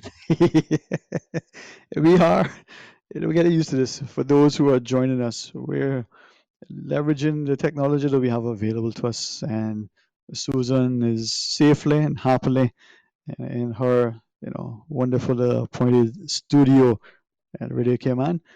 And according to Mr. Loxley Banks, somewhere around by, what you call it, Rush Pond, just probably what, Saudis or Captain Charlie Grosby's. I'll ask him one of these days, we call it Waterground Hole, not too far from the rest. But anyway, give us a shout and share your thoughts with us. 949-8037. Or toll free with the compliments of Flow at 1-800-534-8255. You can WhatsApp and share your thoughts with us if you want as well, 925-3261. You can send it through in a voice note where Susan will play it and share it with us if that's the intent. Now, the press briefing is scheduled for 2 p.m. and we anticipate, when that's ready, we'll go straight to that. But in the meantime, what is on your mind? Now, we had read a WhatsApp message earlier in relation to the comments on the Premier made yesterday about the pensions. We had received a number of other comments prior, and then a handful, well, literally, I should say 6, because most hands have 5 fingers. Well, so 6 comments following the WhatsApp message that we read. And of the 6, 5 were the view that, we need to maybe consider, at the very least, looking at the pensions legislation, picking up on what the Honourable Premier has said. I think one of the 6 shared that Mr. Ezra Miller, from a long time ago, was suggesting what seems like the Honourable Premier is saying now, that you need to have a national, pension system for all. It's a small population. We have, all of these pension schemes, and not something that is pooling all the money so that together you can get perhaps better returns, less, administrative and operating costs. One of the 6 said, maybe if we keep what we have or we change it, that it should at the very least not be administered through the government. But if it is, it should be very specific that the government isn't able to access it. Now, I don't think that was ever the intent or the inference. I could be wrong, but it was certainly not my interpretation or understanding that it would be something that the government would be able to draw on as if it was, ordinary funds in its account. 949-8037, 1-800-534-8255, or toll free with the compliments of Flow at 1-800-534-8255, 1-800-534-8255. But if you're not able to access our toll-free line, then we give you another option, 949-8037. And here's a number that everybody should know, because it works probably the best of all, especially when you call and you want to make your requests to hear the good songs that are excellent on-air talent there to play for us. 949-6990. Now, looking at a quick WhatsApp message that is shared with us, and I referenced the other day the one that I said to the individual it was, akin to an epistle, where as the person sent it through was suggesting that there were a number of things that we need to look at, including what some of the other sort of overseas territories and jurisdictions are up to. Would we be looking at the whole issue of, Guernsey and Jersey and some of the other sort of smaller British connected areas are doing with respect to the governance. This one likewise has come in with a few sentiments specifically about our pensions legislation. And a quick comment from it suggests that, like everything, here's an opportune time to revisit. So I look at it, but let's go to this caller first. Hey, good afternoon and welcome. Thank you for sharing. Good afternoon, sir. I am just commenting on what Mr. Miller brought some long time ago, and also what the Premier alluded to a few days ago concerning the pension. An experience, for example, employee has already paid almost $6,000 in the pension fund, and then when the employee went to ask about it, they told her she only have $2,000 there. So we can see this is a shame. I mean, they're going to take 2/3 out of what is being paid. And I agree with the Premier and Mr. Miller that it should be a national pension scheme, not these individuals or companies having their own way with the pension. And they, as the Premier said, seem to be the ones making the money, whether or not the fund is making money or not. Exactly, because I mean, you're going to pay. The lady was shocked when she called and asked about it. Now it's hard times, and everybody needs whatever they can get. And all you're going to hear, well, okay, you pay over $6,000 in, I have receipt to prove that, and all they have there now is $2,000. Did they sort of help her to understand why the fund is so much less? Did they say, well, the markets are performing poorly? I mean, did they give her any explanation? No, they gave no explanation. They only told her that your balance here is $2,000. Well, and, again, I have receipt to prove that over $6,000 was paid to that company. Mm-hmm. So what now? I mean, what happens now? Well, I mean, they're saying, well, this is all she have. So, it's like she's nowhere further. I mean, all she have to do is take the $2,000 or let it stay, which is ridiculous. Yeah. Now, in this instance, I just want to make sure that I'm not misunderstanding you. In the example that you shared, you're saying money was paid in this case up to $6,000, but what is there is now $2,000. You're not saying that it's not because the employer didn't make the corresponding contribution. You're saying that it's probably because the fund itself hasn't been performing and making the kind of returns. No, I am the employer, and I have proof that it was paid. Okay. So it's not a matter of guessing. I have proof that it was paid. And when the employee asked them, they said they have $2,000. Okay. All right. Well, so then it's performance. All right. We do have the news coming up. We also have the press briefing. Are there other things you want to share with us? Because we can join you after the break. If not, we'll talk to you another time. All right. Let's hit the news, and when we come back, we'll talk today. Your 2 p.m. headlines brought to you by greenturtle.ky. Take a ride on the Green Turtle Express today. Download the Green Turtle app, the future of mobile, saving lives today. Today's biggest news. Radio Cayman. It's only 2 species that we have, on Island. Generations present. Your voice, your choice. For today's biggest news. Access to information. Local, regional, international, this is headlines from Radio Cayman's newsroom team. Today's biggest news. COVID-19 travel restriction means less air traffic, and airport officials are taking advantage of that to speed up the airfield improvements that began in early November. Airports Authority CEO Albert Anderson says they are pleased with the progress, which he says bring big improvements to service operations and safety standards. Mr. Anderson says in some areas they are ahead of schedule now. The improvements include rehabilitation of the runway surface, a runway extension, a new parallel taxiway, filling ponds, establishing an airfield parameter road, and expanding the aircraft parking ramp. Good afternoon, I'm Dion Anglin with your headlines. In news elsewhere, U.S. President Donald Trump has ordered meat processing plants to stay open to protect the nation's food supply amid the coronavirus pandemic. He invoked a Korean War-era law from the 1950s to mandate that the plants continue to function amid industry warnings of strain on the supply chain. An estimated 3,300 U.S. meatpacking workers have been diagnosed with coronavirus and 20 have died.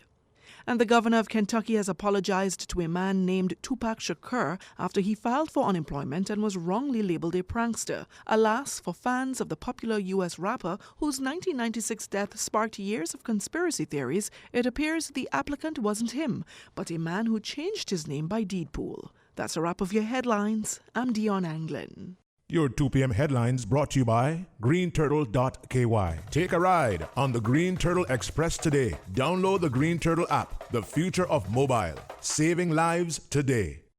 Social distancing is crucial for our community to get back to normal. And never before has communication been so crucial. Keeping in touch with family, friends, and up-to-date requires you to stay in touch. Green Turtle offers the solution for both. Download the Green Turtle app now. Top up yours or a loved one's phone with any mobile carrier in any destination in Cayman. Phones delivered to your home, and with the new rewards program, you can even redeem points towards a new phone and other products. Download the Green Turtle app today. Green Turtle is not only the future of mobile, but today it can help save a life. Hashtag Stay Home Cayman. Take a ride on the Green Turtle Express today. Download the Green Turtle app, the future of mobile, saving lives today.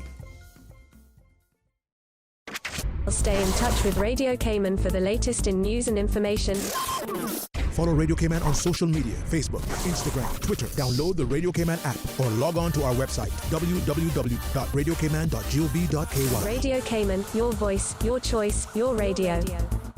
The 8 a.m. news is brought to you Monday through Sunday by ValueMed Pharmacy. Open 7 days a week, including holidays. ValueMed Pharmacy is located on Walkers Road and Evron Plaza in Boddentown. Or fill prescriptions online at value-medpharmacy.com. Talk today.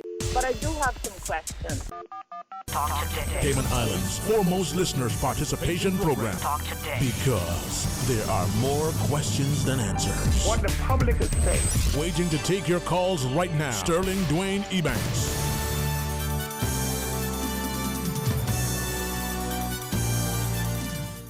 Hey, good afternoon and welcome back. Thanks for joining us. And when the 2 p.m. press briefing starts, we'll go to it. But until then, let's have some open line. I invite you to call. A couple of WhatsApps to share. The caller prior to the news break, Mr. Billy Adam, would ask that you give him a call.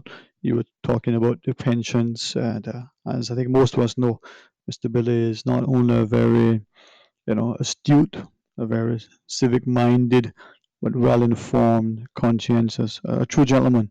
So Mr. Billy Adam has asked that you give him a call, 916-0707. So that's 916-0707. Here are a couple of WhatsApp messages we want to share with you. Those who want a WhatsApp, well, 925-3261, and you can get through to us equally. All right. Here is the first of a couple of WhatsApps. This one reads, says, good afternoon. Just wondering what plans are in place for when the cruise ships try to force us to reopen the port, as we know they have done and will do, and threaten to boycott us if we refuse to do so. Here's another WhatsApp. Says, I currently have a loan with a bank to construct a house. However, they are not giving me a break on the loan, as they say it is not a mortgage. Now, you know that some of the banks have said they're going to give a sort of a deferred payment. You're still accruing your interest, right? So you're not getting a break on it. You're just not paying the interest is going to be added to your loan and tacked on at the end, and so you extend your payments. All right. Well, let's take this other call as I continue to read the WhatsApp after. Hey, good afternoon and welcome. Thanks for calling. Hello, Dwayne. Afternoon, sir. How are you? Good. Thank you for announcing that. And that applies to anyone. You can announce it several times when you have your program, because I made that announcement on OC show last week, and I've had a lot of calls from different people. Okay, yeah. Thank you, sir. Thank you. So you can do that. So the Premier made an announcement yesterday that really this pension raiding that's going on is the beginning of dismantling the pension regime as we know it. And I think Mr. Saunders also made the same comment in his debate. One of the problems that will be consistent and will remain is the dysfunctional pension regulator. I had one of the people that contacted me from 2018 when she got rolled over. She had changed her job and been in the job for 4 years. And the lady who employed her did not ever give her a pension card, and she asked for it, and the lady kept putting her off. So when she was rolled over and still couldn't get anything, she went to the pension office and requested from them, what's the status of the complaint I made about my employer? And she had every paycheck. She had all the evidence. So she's back now. And she went there. And they can't tell her a thing. They haven't done a thing. Okay, Mr. Billy, I apologize. Mr. Billy, I apologize. The press briefing is about to start. We'll connect up with you another time. So to our listeners, we're going straight to the press briefing. Hello, everyone, and welcome to today's press briefing on the coronavirus. I'm Donna Bush. I'd like to welcome each and every one of you for joining us here on our various channels, including Radio Cayman. We go first to Pastor James Arch. Warm greetings to all. As a prelude to praying, there are a few words from the psalm that bring God vividly before us, and they are, "Be still and know that I am God. The Lord taketh pleasure in those that hope in his mercy." Let us pray. Our Heavenly Father, we bow before you today, our God of love, God of hope, God of wisdom, God of mercy. We stand in awe as we once again approach the throne of grace in full assurance that you are mindful of us, and indeed the world at this most needful time. We are duty bound to give you thanks for all the past blessings on these islands and these people, and we are trusting you for the future, realizing that it is in you we live and move and have our being. We thank you, Lord, for the foresight and the wisdom given to our government and the medical personnel in their passionate endeavor to suppress this disease that has made its way around the world from overwhelming us here. Keep your hands and blessings upon them. Lord, we are so thankful to you for them. Remember all those that are engaged in helping others during this very testing and stressful time. Guard and protect them. Lord, watch over them, keep them safe by night and by day. Now we pray that you will bless this conference that is about to begin. Continue to strengthen and encourage each one on this panel with assurance that their hard work is appreciated and accepted. Lord, we believe you are still the miracle-working God, and therefore we are sincerely and humbly begging you to move on behalf of your trusting people and help us to believe that you will bring us out of this crisis a better people. In the name of Jesus, our Lord and Savior and friend. Amen.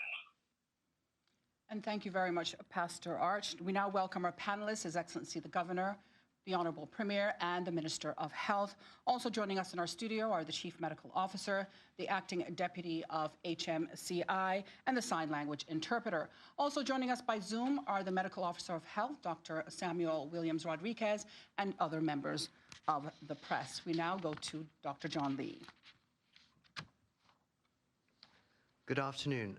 I just wanted to let you know that since this week, when I've been giving the results, I've been including results from the Doctors Hospital as well, who are coming online and have been doing a lot of testing, both testing people who have symptoms as well as people who are having screening.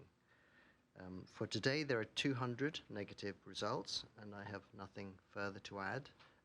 But just to appreciate very much your continued compliance with social distancing, particularly when you're out playing sport. I have to say I've seen a number of people who are disregarding social distancing when they're doing sport, and will you please continue to do so, because it is the way we'll be able to break the transmission from one person to another of COVID disease. Thank you, Donna. Thank you for those great numbers there, Dr. Lee. We're going to go first to Wendy from CNS. She has a few questions for you. Wendy? Thank you, Donna. Good afternoon, Dr. Lee. That's 200 negative results. I know you're not able to say the numbers yet, but that presumably includes a lot of screening.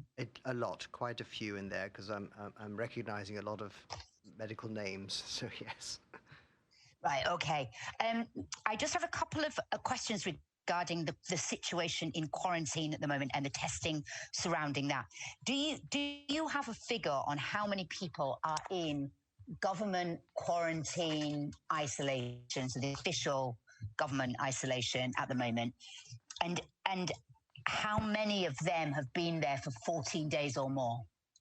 I don't have that figure. I'm sorry. It's not a figure that I monitor.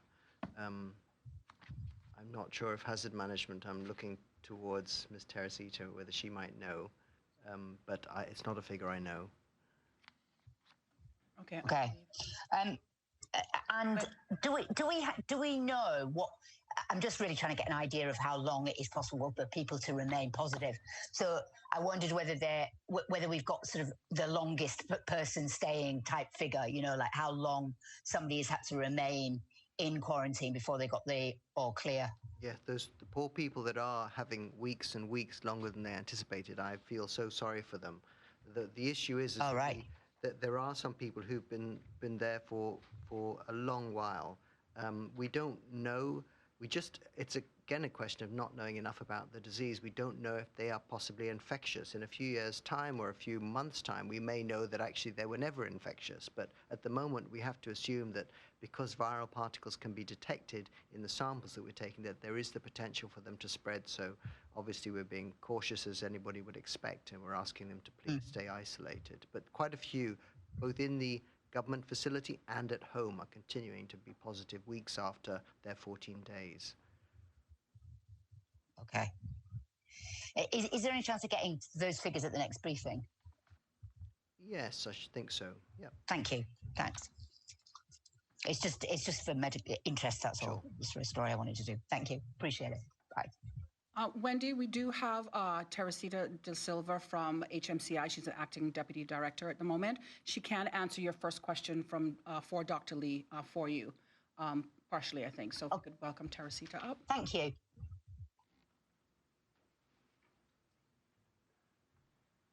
Good afternoon, Wendy.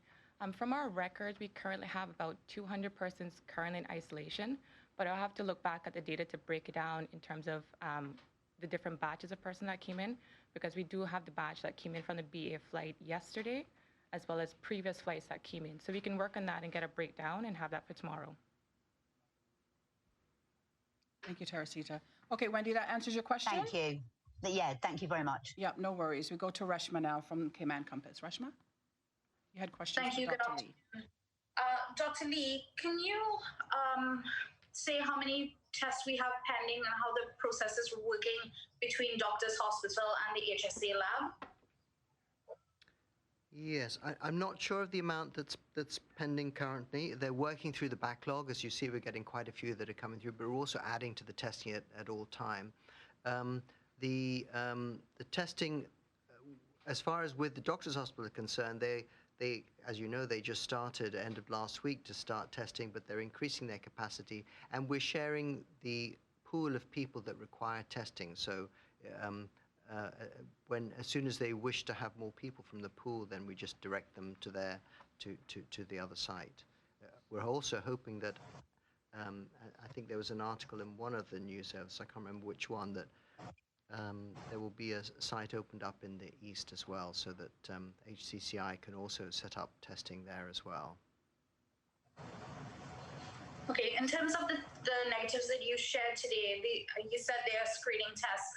Are these screening tests including the essential workers at the supermarkets? Are there police officers? Are there health workers? I know you've said before you don't have the categorization, but I think this may be helpful for the public who are very curious about how these who are these tests being run on.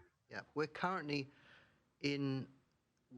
partly in phase 1 and partly in phase 2. So phase 1 was for the frontline medical and healthcare facilities, which includes the people at the old people's homes. So we're working through all of those groups, both here and in the sister islands. We're also partly in phase 2 because Little Cayman, the population of Little Cayman are in phase 2, and we're working, I think they have done around 110 people samples as of about 5 minutes ago, and probably 1 or 2 more since that time. Also in Cayman Brac, they are sampling they're also working in phase 2, working through the essential workers in Cayman Brac. So the sister islands are in many ways a little bit ahead of Grand Cayman because of the numbers are relatively are smaller and easier to deal with. So given what you said, is it possible that we may see Little Cayman and Cayman Brac get released from the shelter-in-place regulations before Grand Cayman? Or is it too early to pronounce that? That would be a decision for government, cabinet, governor to take. It wouldn't be a decision for me. I would merely be providing advice, and clearly if we're getting nobody positive whatsoever, it's highly likely that I might give that advice, obviously. I'm just curious how the tests are being run from the sister islands. Are they being transported across for testing here in Grand Cayman, or is there a setup on the island, on the sister islands? I'd have to ask for the finer detail of that. I don't know if Dr. Williams is on the line, if he might be able to answer that question, but I don't know the details. Dr. Williams, are you able to address the question from Reshma? Yes, the sample are transported by plane from the sister island to Grand Cayman, and they are processed here at the HSA.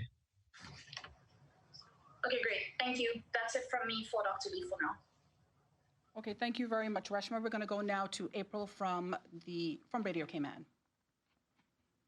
Hi, Dr. Lee. You touched on this the other day, but we got a couple of calls of people asking for just a little more information about where we are in terms of the antibody testing. I think you called it IgG testing. You mentioned the prospect of getting there in due course, but I think they just wanted an understanding of how that fits in with the big picture here. What we're really waiting for is advice from a major public health agency, which it is likely, I think it's probably going to come from Public Health England in this particular regard, that they have a test that they feel is robust enough that they will let us use on the population. You have to bear in mind that if we look at the antibody testings, we're looking a little bit later in the history of the disease because the PCR picks up virus fairly soon after the infection's taking hold of somebody, whereas IgM and IgG, respectively, come on a little bit later in the course, and the height of the IgG actually comes 28 days after your infection started, so quite a way in. But it's the IgG that may tell us whether you've had an infection in the past, because that tends to stay around for some months or some years after you've had an infection. It's the so-called memory that enables you to fight an infection if you come and visit it again. The real issue is we don't know how long that, if there is protection, and we think there likely is to be protection, despite what the WHO said the other day, there is likely to be protection from having had COVID. But we don't know how good that protection is, and we don't know how long it's going to last. And that's something that we'll only find out with time and with the large epidemiological studies that are going on at the minute. I have to say that Public Health England were about to say that we could maybe join in and start testing for IgG, but then they withdrew at the last minute. They said their final tests had showed that particular assay they were using was not good enough. So we'll get there. I don't think it'll be that long. But it's still not going to really, we still have to think about how we're going to use that information. It still isn't necessarily a way out. It's just going to provide more information.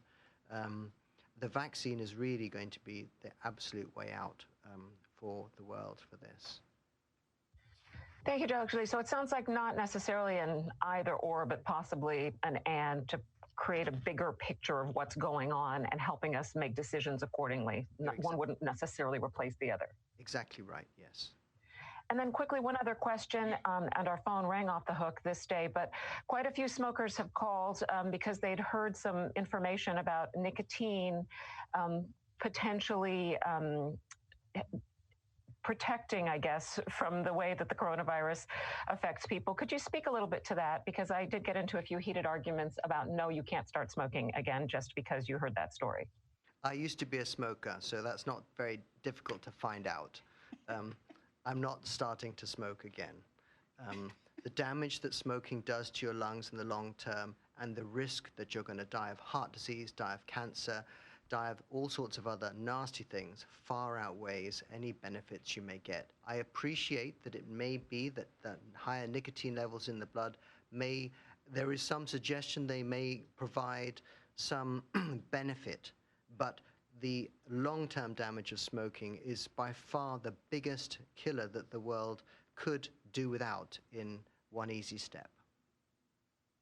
Thank you so much, Dr. Lee. Appreciate it. Thank you, April. Dr. Lee, I have a few questions. Sorry, Donna. I said one easy step. I should say, having been a smoker, it's not an easy step. It's just a step. Yes. April's last question leads me to my first question to you. Does persons with O blood type, has it been proven, or in your opinion, are they a bit more resistant to the virus? I don't know the answer to that question. I'm sorry. Okay. Okay, fair enough. So what type of symptoms, persons out there are curious as to hear what types of symptoms persons that have had COVID or are going through COVID have had here in Cayman. I know recently we had the chat with the doctors, and a lot of people simply didn't watch. It is online on YouTube at CIG Television, so if you want to watch it, you can go back and watch it there. But what can you tell us about some of the symptoms other than having a dry cough or a fever? Another common one that's coming up is chills and muscle pains. There are, in fact, a whole range, and the Access database that I've referred to a few times, which is a statistical database, actually lists all the symptoms that people in Cayman have been suffering with when they've had symptoms. I've actually been shown graphs. We know the information, and we're hoping at some point to share it with people so that they can see what people have actually had in Cayman when they've had the disease. Okay. Another question that I've been getting, have there been any positive cases found at the old persons or the elderly homes on the island? Not that I'm aware of. We are trying not to go too much into the details of where, when we start doing the screening will result in us trying to protect the population by picking up anybody that's positive that didn't know they had the condition, and then isolating them to protect the public as a whole. But we're not planning to identify individual organizations at that degree of granular level. Okay. Thank you, Dr. Lee. Okay, with that, we're going to move on to the panel, beginning with our Honorable Premier. Thank you, Donna. Hello, everyone. I have a number of things to mention today. The first thing I want to start with is correcting an erroneous statement, a part of a statement that was erroneous that I made yesterday or the day before. It might have been about the Postal Service, when I said that the International Mail Service had been resumed. It has not, unfortunately, and they're still working on that. I'm afraid we get asked such detailed questions. I do try my very best to get my hands and my head around just about everything that's going on, but I sometimes make the error of answering questions which I think I know the answer to, but I don't have all of the information, so I apologize for that. So the International Mail Service is not yet resumed. They're working on it, and we hope to be able to update customers about this very soon. I was asked a question yesterday, I think, or the day before, it might have been again, yesterday, about DVDL, the Department of Vehicle and Driver's Licenses. The changes to the law would come into effect today. And what that will allow is that vehicles that ordinarily would require an inspection in order to have their license renewed will not. Two categories of vehicles this applies to. One, vehicles with an expired inspection between the 1st of February and the 29th of April. And two, vehicles with an inspection about to expire between the 30th of April and the 30th of June. These vehicles will have their inspection certificate automatically extended to allow them to go online and renew for either 3 or 6 months. Persons should have their insurance up to date and can do this by calling or emailing their respective insurance companies separately. Documents to upload online are the inspection certificate and the logbook. In addition, new vehicles, which are years 2019 and 2020, just bought through a local dealer, can receive an inspection certificate and be licensed by dropping off the paperwork at the DVDL drop box. Persons with used or pre-owned vehicles just purchased and imported should email dvdl.helpdesk@gov.ky to receive instructions. The website was being tested this morning and should be operational this afternoon. We have made an extra effort, or the department has, to increase, to be able to accommodate the anticipated increased load. Now, there have been some persons who have been complaining that the website isn't working, doesn't allow them to renew. We've had these investigated and found that these are persons who are outside the two categories that I mentioned above in terms of expired registrations or registrations, inspections, certificates about to expire. For example, we had someone complain that they could not renew their vehicle and the website was not working. When it was investigated, it was determined that this individual's vehicle had not been licensed for the past 5 years. In another case, the vehicle had not been licensed for over 8 months. And the DVDL will not accept this extended expiry without re-inspecting the vehicle. There are plans for representatives from the ministry and the department to go on the talk shows Friday and Monday to promote and address these issues, and more questions, more detailed, or questions requiring more detailed answers can be asked of those representatives.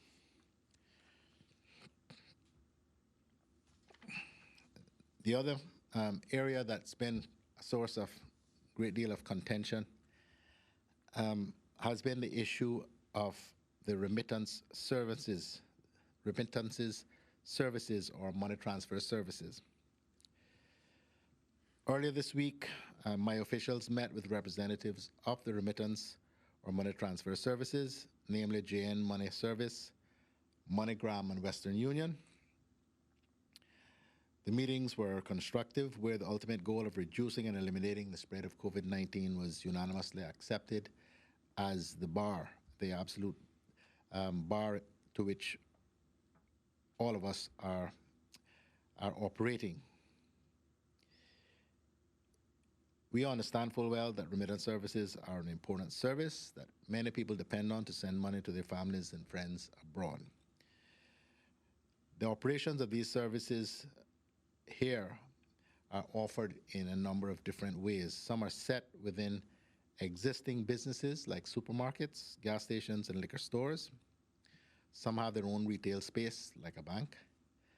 And as a result, it has taken some time to be able to create individual bespoke operations plans for the reopening of each of these businesses in order to ensure that the requisite physical distancing requirements are met. and the general safety precautions with respect to the handling of this COVID-19 epidemic. I'm happy to say that we have now reached, I think, a happy medium.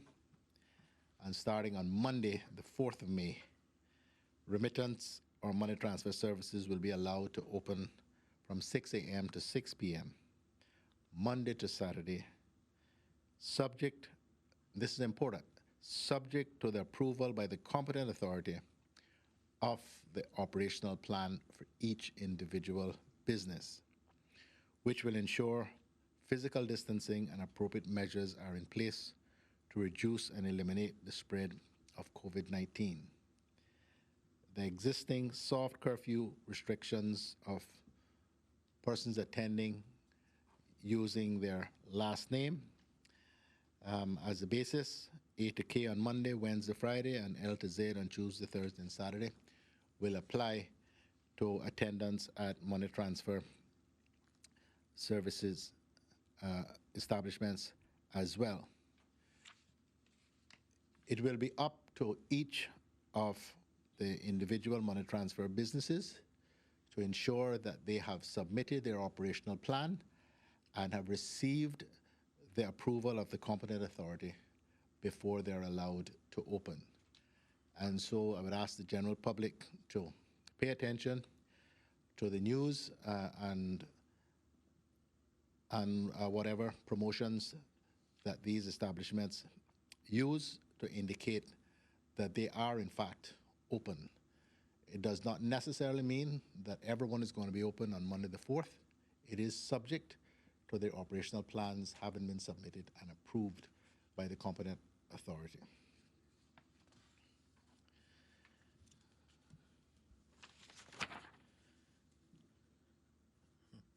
Cabinet will meet tomorrow and settle the terms of the shelter-in-place provisions going forward. What I can say, I'm not going to disclose what those particular provisions are today. We will leave that for tomorrow. But what I will say is that the current shelter-in-place provisions will continue to apply on Friday and Saturday, Sunday being the hard curfew day, and that will not change. And so the new shelter-in-place provisions will take effect on Monday, the 4th of May.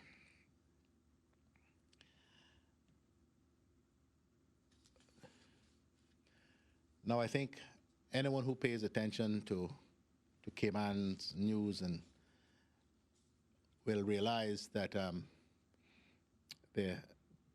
don't know if you call it a honeymoon, but the respite from hard politics is over, some will say sadly. We now have surveys about the performance of the government on the way. We are being treated to the usual reviews, if I may use that neutral term, on the talk shows about how well or not the government is doing in a number of respects. So we're back, I think, business as usual. One of the misleading things that was said on one of the talk shows this morning, which I want to deal with very swiftly, is that the government appears to have no plan with respect to the reopening of the economy.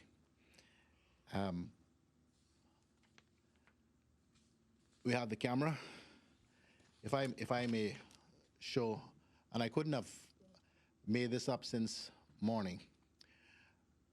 Here is a draft copy of the Cayman Islands Economic Assessment and Stimulus Plan.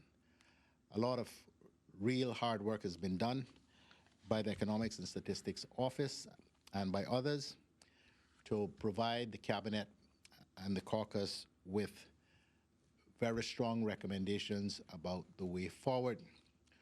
Over the course of this weekend and next week, the Cabinet and the caucus and the Cabinet will consider these and other proposals and settle on what the plan should be. A plan which, of course, by its very nature will be subject to adjustment, change as we move forward, but we do have very, very clear terms as to how we need to proceed. I can say that some of it is quite bad news, which most people would expect in terms of significant fall off in GDP and significant unemployment numbers, which we've probably never seen before. But that is the case all over the world. So I can say that next week we plan to have on the Minister for Finance and Economic Development, the Honorable Roy McTaggart, to discuss these economic and finance matters as we, I hope, continue to move from key focus on the suppression of the virus and ensuring public health to also focusing more on what we can do to manage through these very tough economic times, which are already here but are likely to get worse, and facing the stark reality that with the borders continuing to be closed for the foreseeable future, we are going to have to do a great deal ourselves to create the necessary economic stimulus to keep people employed and to employ people and to keep money in people's pockets and food on people's tables and businesses open, driven principally by the activity in the domestic economy. Thankfully, financial services still continues to perform very well. In my view, surprisingly well, given what's going on globally. And we hope that that will continue. Certainly, whatever we can do to help that state of affairs to continue, the government will do. Thank you, Premier McLaughlin. Your Excellency. Yes, thank you. Thank you very much, and good afternoon, everybody. I first want to just say I'm sure everyone on the islands will join me in wishing our UK Prime Minister Boris Johnson and his fiancée, Carrie Symonds, all the very best on the wonderful news of the birth of a baby boy. And given everything that the Prime Minister has personally and his family have gone through in recent months with COVID-19, that really is wonderful news. I also want to just welcome very much the results today, 200 negative results. That's a really encouraging backdrop for Cabinet's discussion tomorrow of a policy of gradual easing of the restrictions.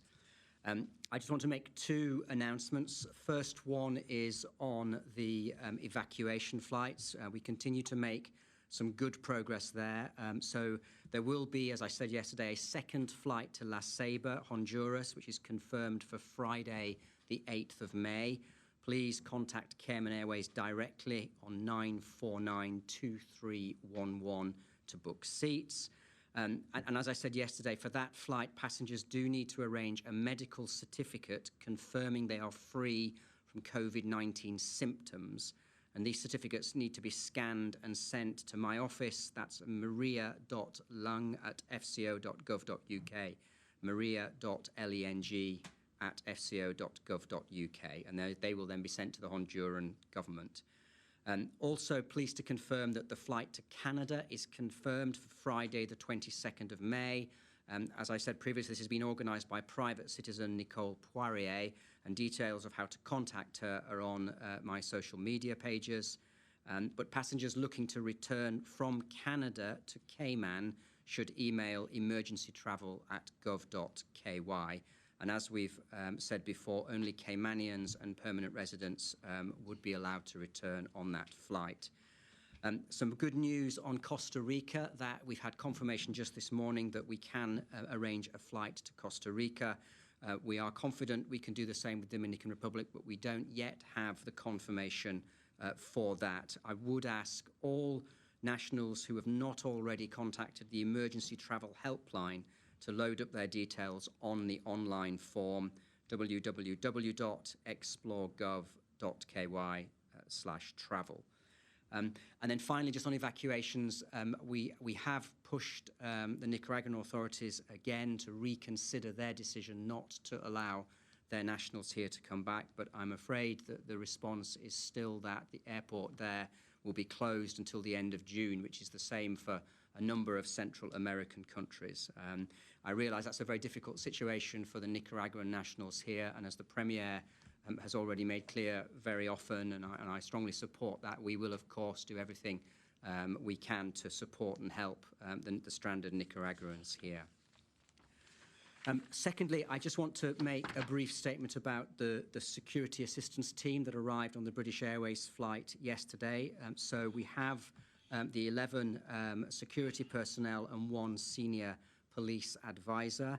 They are now undergoing quarantine for 14 days, after which they will be tested for COVID-19.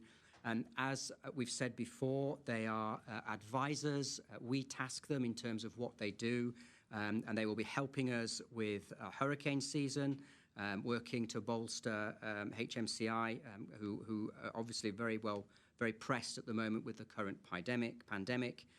They're also providing a link to the assets the UK has in the region for the annual hurricane support. We have RFA Argus, and that ship, Royal Navy ship, is due to be off the Cayman Islands next week, and its helicopters will be carrying out training exercises with our helicopters, and that's part of normal planning ahead of any hurricane season.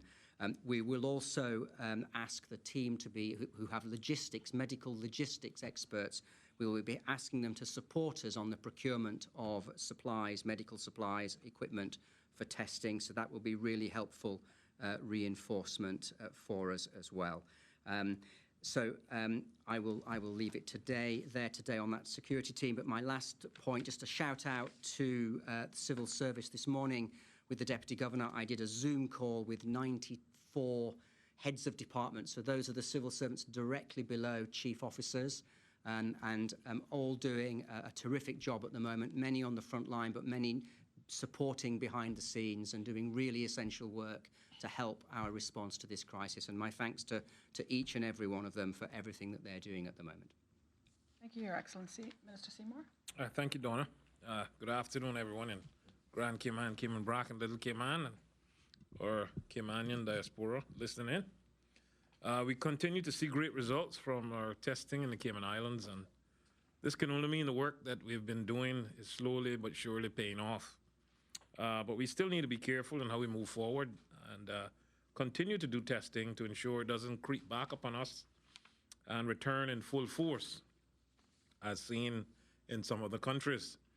For Cayman, we are trying to find that unique sweet spot, like every other country, the perfect one where you can manage everything. This is one of the biggest challenges we will face as a government, finding that golden midway between a re-emerging pandemic and killing your economy. It will require a lot of wisdom, expertise, and true leadership. Of course, we need to open up at some point, but it will seem to some there is never a perfect time to do so. As really, we will be engaging into an experiment, and like any other experiment, there are risks attached to them. The question now is if those risks outweigh the benefits. And no one really knows the answer. Later this week, we will announce some of those efforts and pray that this is a kickstart to a pathway back to some normalcy. We are not out the woodworks yet, but if we stand still, we may fall. And if we go fast, we may also go wrong. So the slow and steady approach makes the most sense.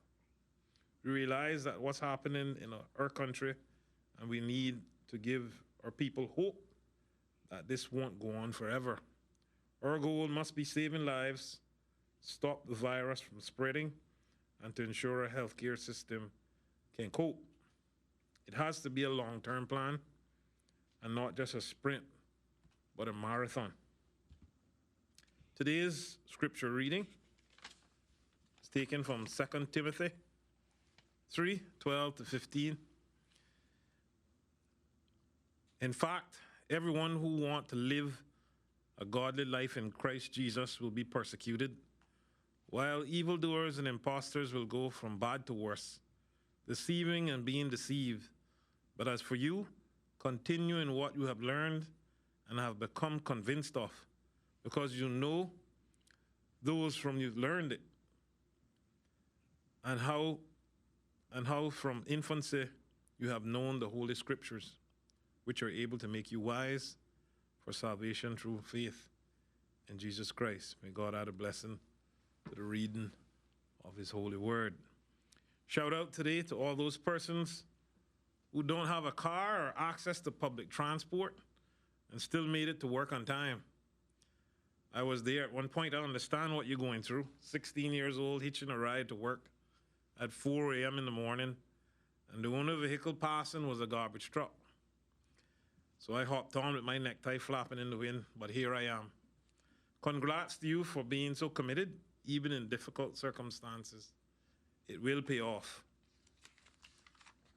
In response to questions on Monday about garden waste, I can now tell you that the Department of Environmental Health will begin collecting garden and vegetation waste as part of its regular garbage collection service. This is a temporary measure during the ongoing COVID-19 curfew period and will begin next Monday, May 4th.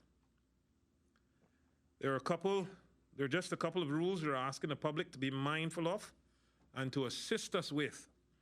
Please place the garden waste in durable trash bags. Place bags beside your regular garbage for collection. Limit these bags to 40 pounds to protect the health and safety of our collectors. Only 2 bags of vegetation waste will be collected from a household on any given day. The decision to limit the amount of garden waste pickup to 2 bags is to try to accommodate more waste types, as with the current shelter-in-place provisions. There has been an increase in trash overall, which causes this type of waste to be placed as a lower priority. You recognize that some persons may have a larger amount of vegetation waste than is allowed in these new temporary collection provisions. So the DEH is advising that if you have much more waste than is allowed, the public is encouraged to directly contact DEH on 949-6696 to book a grab truck, costing collection at a cost of $100. On Cayman Brac, yard trimmings are usually disposed at the landfill and must be done so using the current alphabet system. The cost there for the grab truck services is $75 per load. DEH also offers a community service for persons who cannot afford it. I've also been asked to offer thanks on behalf of DEH to everyone who has been supporting its staff and for the public's continued cooperation during these national crises. Now on to more good news. As I mentioned a couple weeks ago, we are pleased at the enthusiastic response to the Jingle Open Call. I can now confirm that we received 101 submissions across the 4 categories of public health education and awareness, community solidarity and togetherness, hope and healing, support local. The jingles cover more genres, demonstrate collaboration, and are a fine example of the creativity and talent which we have right here in the Cayman Islands.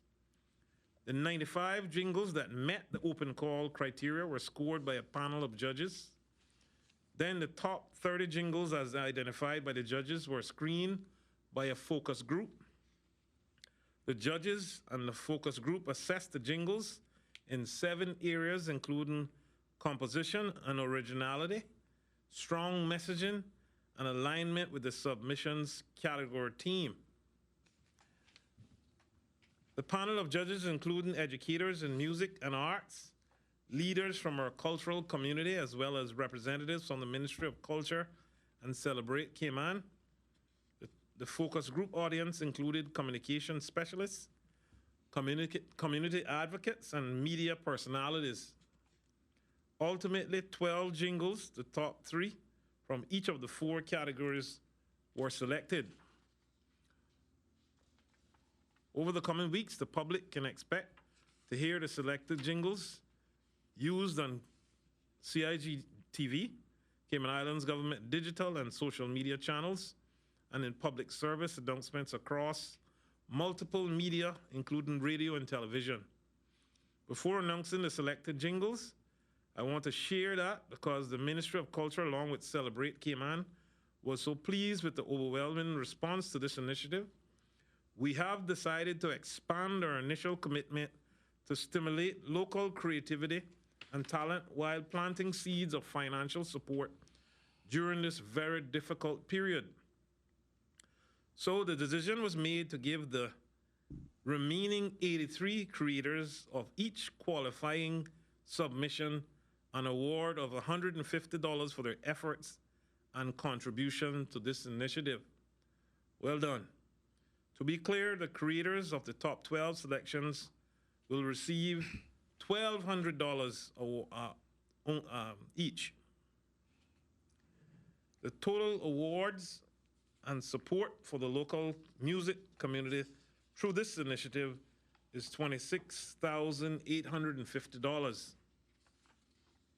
The top selection for each category are as follows: Public Health, Education and Awareness, Eden Hurlston, On a Stay Home, Janez, Stay in Your Place, Josh Rice, Stay Home Cayman, Community Solidarity and Togetherness, Benil Miller, Cayman Kind, KG Paris, Stay Positive, Young JJ, Together We Fearless. Hope and Healing section, Benil Miller, Family, Isadora Ferraro, You Gotta Believe, KG Paris, Family. Support Local, Benil Miller, Support Local, Edward Smith, Support, and Jeremy Ethan Burns, Gift Card. Congratulations to all to the top selections. Please visit, to hear the top selections, please visit exploregov.ky/coronavirus-jingle. So that's exploregov.ky/coronavirus-jingle. A representative from Celebrate Cayman will be in touch with all the entry creators to arrange payment and will send an update via email to all submitting artists within the next 2 business days. Thank you to the judges and focus group participants for being a part of this initiative. Thank you to all musicians and artists who participated. Thank you to the entire Cayman Islands for responding so positively to the Jingle Open Call. We hope that this burst of creativity will bring spots beyond the concerning headlines as we go through this crisis together. Stay home and stay safe, Cayman. Also wanted to mention that later this week, possibly tomorrow, the ministry hopes to also announce their musicians' grant and the amount and when that can be collected. I thank you and God bless. Thank you very much, Minister Seymour. We're going to go first to Ralph. Donna, before you do that, can I make 2 clarifications? Absolutely, sir. Go My people who keep me on tab on my thing. I know what that's like. There we go. So, with respect to the renewal of licenses for vehicles, the documents to upload are the insurance certificate and logbook, not the inspection certificate. That's what you'll get. So you have to upload the insurance certificate and logbook. And there was a question asked one day this week about how do you deal with shared custody. And I responded correctly that if you have a court order that says when the child or children should be with mother and when they should be with father, you can just follow that regardless of whether or not it is your particular day out. But beyond that, I'm being advised it does not require just a court order. if there is a voluntary agreement, something that is in writing, that can be shown to the police officer that does stop you, that will suffice. So either the court order or a voluntary agreement. Thank you very much for that. Thank you. Premier McLaughlin. Okay, we're going to go first to Ralph from the Caymanian Times. Ralph, please go ahead. Good afternoon, members of the panel, and thank you for your presentations. Dr. Lee, that's great news. It looks as if we are turning the corner, Mr. Premier. My questions are for you. And I would like to focus on the economy. And you may have seen some notes because you actually addressed some of my questions in your presentation. But I have two questions for you. How much will businesses be relied on to rebuild the economy?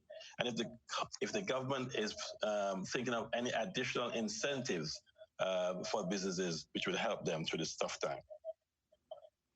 We're always thinking of what we can do, but I'm not in a position to make any additional announcements at this stage.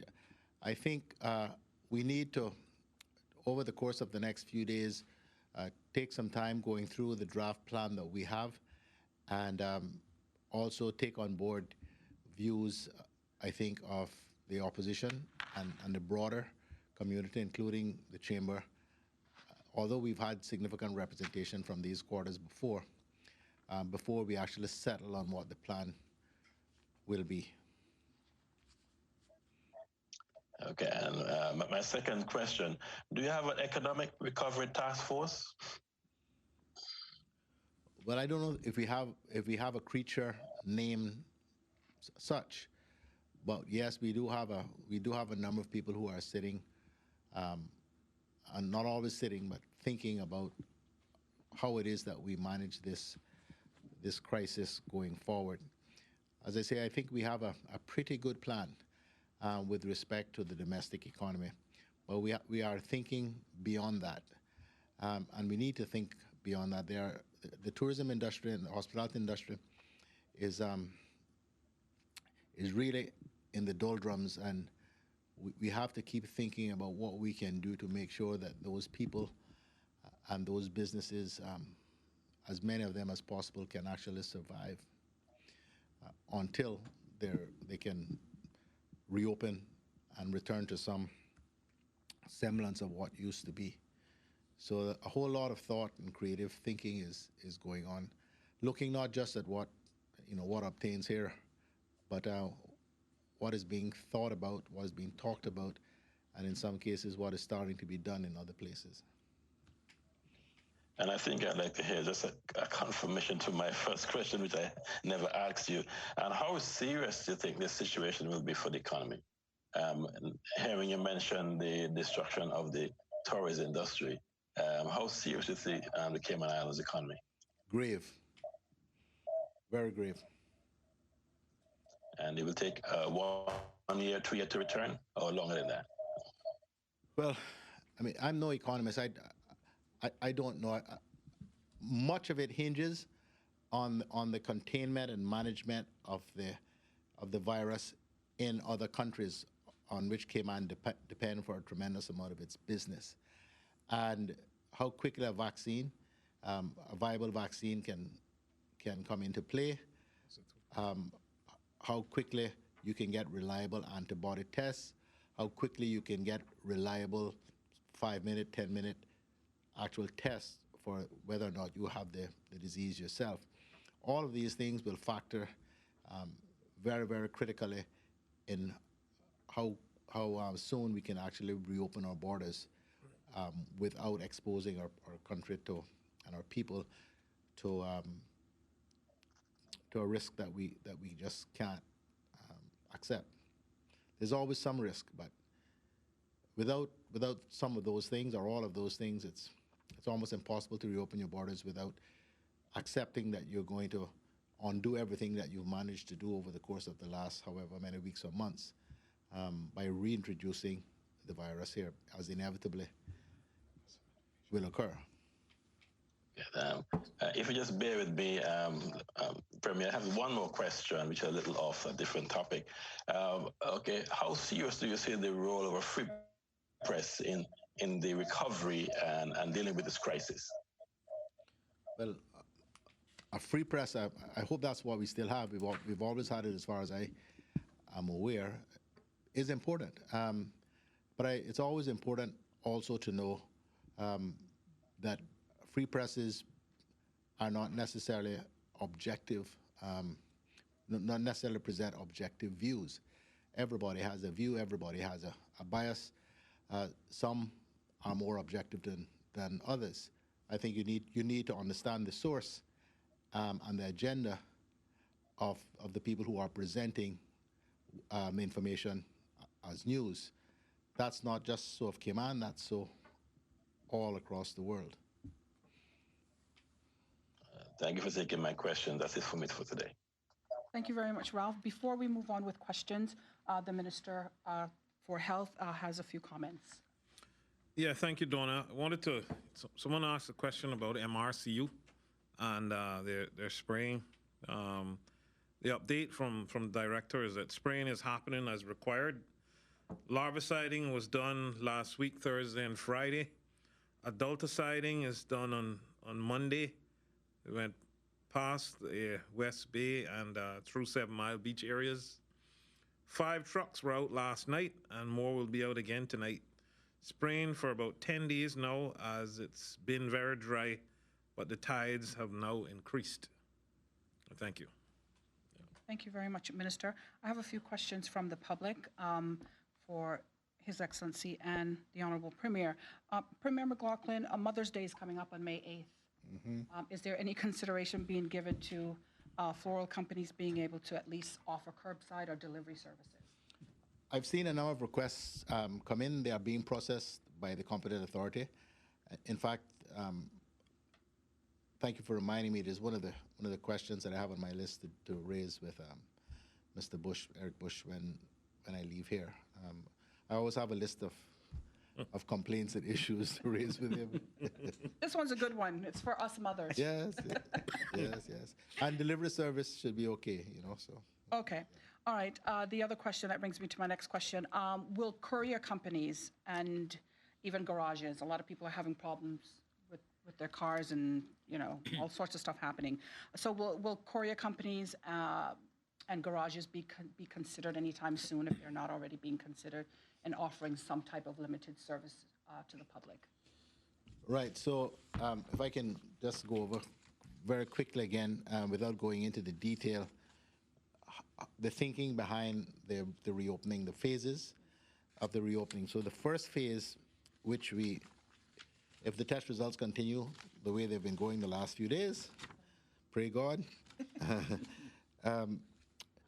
So the next phase will be the reopening of a number of businesses that have not been considered as essential so far, but which by their nature do not pose a significantly increased risk of person-to-person contact. So these will be areas where the service is actually, or the good or the product or whatever the case is actually delivered, rather than people going in, congregating in a enclosed area to be able to get whatever it is they're after. So a number of those sorts of things are definitely, we know people need tires, we know people need some vehicles fixed, we know those sorts of things. So I don't want to go through the list and disappoint people because Cabinet has to approve this.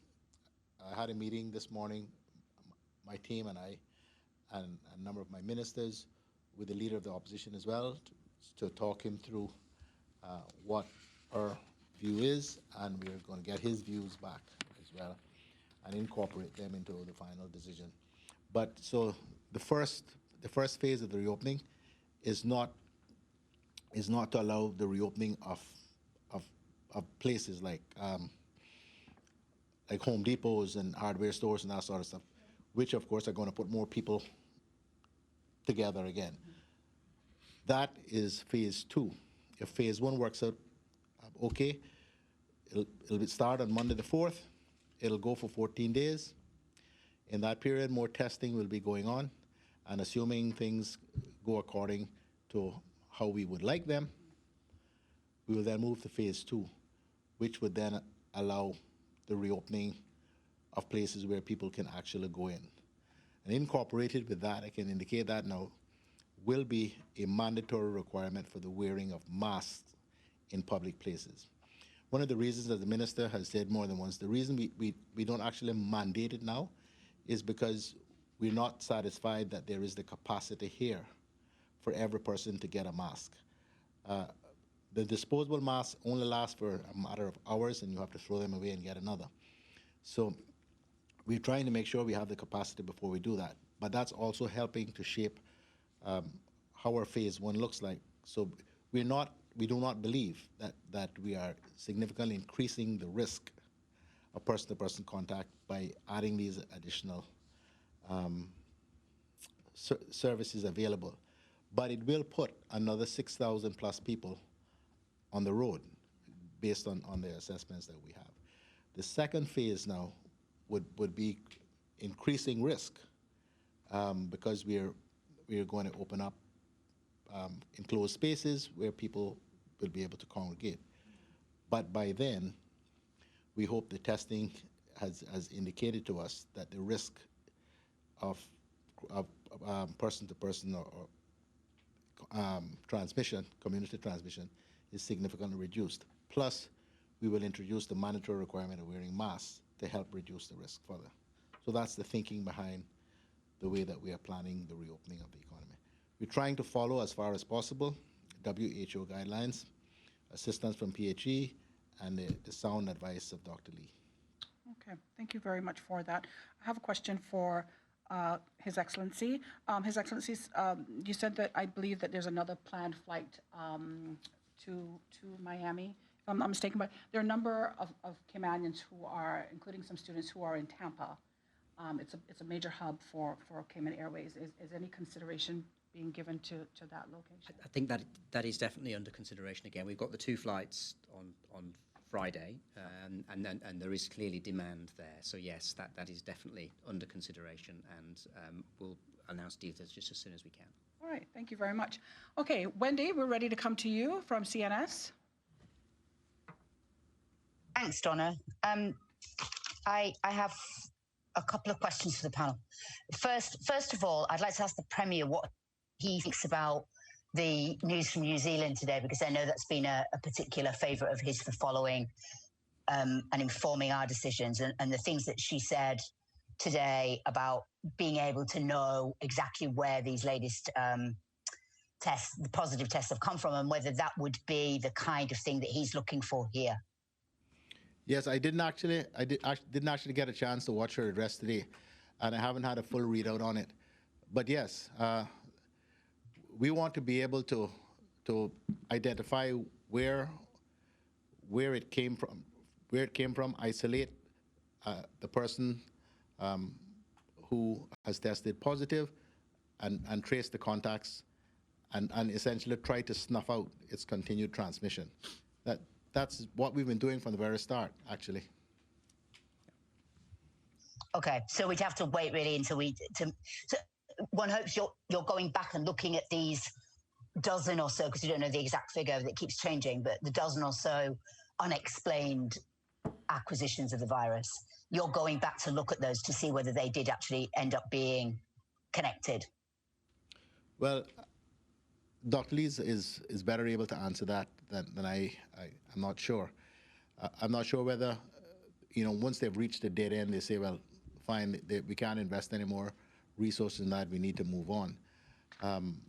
But I can't say that categorically, because that's really not my lane. Okay, cool. I understand, don't worry. The risk is obviously a major issue.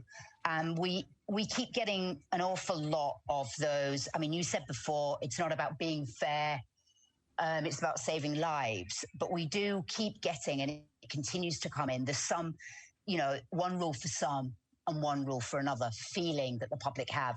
And despite your comments about it not being fair, there does seem to be concern about the level of risk, because people are seeing some risky behavior being given exemption by the curfew people, and then example behavior. Well, one of the ones that keeps coming up is the moving. Like we're getting people that are saying that they have got an exemption for moving, and then others that don't. Or, for example, moving what? Being allowed to move, moving house. Well, the policy is if people are moving house, they get an. Like I say, the policy because I'm not dealing with individual applications. If there's a particular complaint, then I think we need to know about it. They need to write Eric a curfew time and let us know. But the policy with respect to moving is if a case is made that you have to move, you indicate in your correspondence to the competent authority that you are moving apartment and you need 4 hours on Monday, the 4th, between 8 o'clock and midday to be able to do that.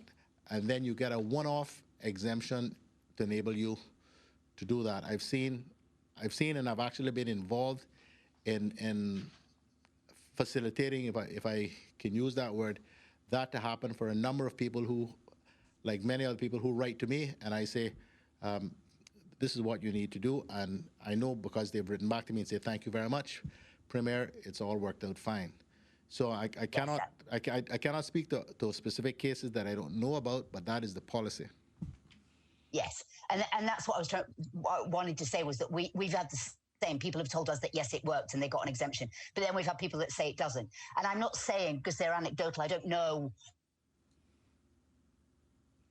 the accuracy. We get so many questions all the time. What I'm getting to is there any quality control on these decisions because of the anecdotal evidence that suggests that these decisions are not always based on risk?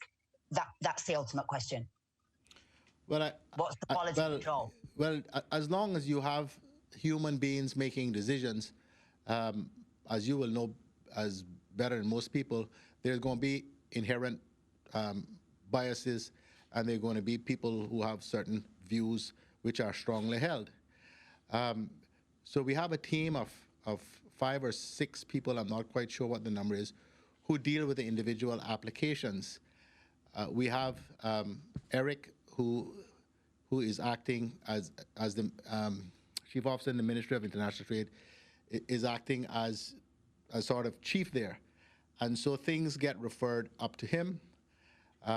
If there are policy considerations involved, he often speaks to me about them. What do you think about this policy? So there is no appeal tribunal in a formal sense that are dealing with these. But I have to tell you, having now considered more than 12,000 requests, I think, having seen some of these things work before, especially during Hurricane Ivan, I think it's going remarkably well. Did you say 12,000? Yeah. Requests. Thanks. Okay. Thank you. Appreciate it. Okay. I have a question for Dr. Lee from the public. It's very short. Why, Dr. Lee, is the recovery number so low? I think it's actually an example of Cayman's success in many ways, because we've kept to the standard that people have to have 2 clear tests once they've had a positive diagnosis before they will be considered as fully recovered. Many countries just use time. They just say after 7 days in the UK, after 14 days, consider yourself good to go, provided you have no symptoms. We have a lot of people out there who feel they are good to go, but have still got positive tests, and we are requiring them to stay indoors, locked up, until they have those 2 tests. So that's possibly one of the reasons why we've been able to keep our infection rate low, by being so strict in this regard, and that's a function of us being able to test people because we're small enough that we can keep a handle on them quite well. Okay, thank you very much for that answer. All right, with that, we're going to move on to Reshma from the Cayman Compass. Reshma, please go ahead. Thank you, Donna. these questions of the Premier, they've come in from the public with specific reference to the remittance services announcement today. Can you say what is the competent authority that you refer to that will be granting the approvals for these services, and are there any penalties if they decide to open before that approval is given? The competent authority is the same competent authority that was created under the COVID suppression, the suppression of COVID-19 regulations, which were made under the public health law. We haven't gone and created another authority. So you write in the usual way to curfew time at gov.ky, and the regulation, the new regulation, the new shelter-in-place regulation, which will come out, will have a new provision in there related specifically to money transfer services, but it will say that these are permitted as essential services subject to conditions which are applied by the competent authority. And that is to do with the operational plan and to ensure that there is adequate provision, safety precautions in place. Because as I tried to explain in my introduction of it, most of these services are provided for in relatively small spaces. And so the concern about the risk of community transmission is significant, which is why there's been such a delay in getting it sorted. Okay, so will there be any penalties if they don't adhere to these regulations or these stipulations? Yes, it's the same penalties that are provided for in the public health law and the shelter-in-place regulations. This is just a new category of services that are being allowed to open under the same shelter-in-place provisions. Now, don't ask me what the penalties are now, because I can't remember all of that. Fair enough. My last question on this particular topic. Will the stores like Foster's be allowed to say whether they will allow these remittance counters to be open if that impacts their own internal operations with the health protocols that they are operating under? Indeed, but I think those issues have been worked out. We actually sent someone from the competent authority to work through these issues with the establishments. Okay, great, thank you. So you've talked about rolling back some of the regulations starting Monday. And I know you don't really want to go into the details, but the questions are coming from the public if there would be any consideration for allowing domestic helpers, nannies to be able to, who do not live in the home, the family home, allow them to transit back and forth so that they can assist families, and they can also get back out to work as well so they can get money. Is that in your thinking at this point in time, or is it going to fall into your phased approach that you're working out? That is one of the riskiest things that we could possibly do. And so that's definitely not in phase one. Okay, fair enough. In terms of the opening of businesses, what sort of discussions are you having with small businesses, business operators, to facilitate this process of rolling out operations? And by what sort of discussions, I mean, are you telling them what health protocols you expect from them, the mandatory masks for employees, those kinds of things? What are those discussions being had? Yes, those discussions are going on, and as I said, there are a limited number of areas that will be opened up or expanded during phase one. I think when we get to, because we're still talking about deliveries, we're not talking about opening spaces with the exception of the money transfer places. There are no other establishments that are being allowed to open for customers to come in volume. So we're still talking about delivery of services or delivery of goods in phase one. Okay, so this is a question that came in. maybe it's someone who's looking for advice from you.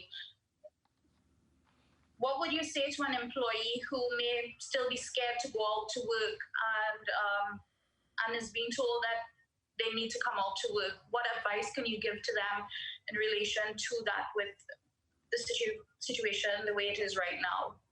Scared of what? Scared of contracting the disease? Yes, scared of contracting the disease, but being told that they still need to come out to work. Well, what I would say to everyone is, even though we have been hammered from some quarters and still being hammered, the government has gone to extremes to reduce the risk of the opening of riskier services because of those sorts of concerns. And so there are no guarantees in life. I mean, I could drop dead right here, sitting here in apparent good health. There are no guarantees in that respect. But I think they can take some comfort from the fact that if the government has said, as will be saying, that we believe that the provision of these services and the delivery of these goods does not significantly increase the risk of one contracting or passing on the disease, that they should take some comfort from that. I don't know that I can say more. If your employer requires you to work and you don't come to work, the natural thing for the employer to do is to find someone who will, because the service has to be provided. Okay, great. Thank you very much. Okay, thank you, Reshma. Before we go to April Cummings and begin to wrap up, Premier, I do have another question for you. Was just reading a message about the Commissioner. The turtle farm meat section, there are lots of restaurants who don't have any turtle meat to sell. People want turtle meat.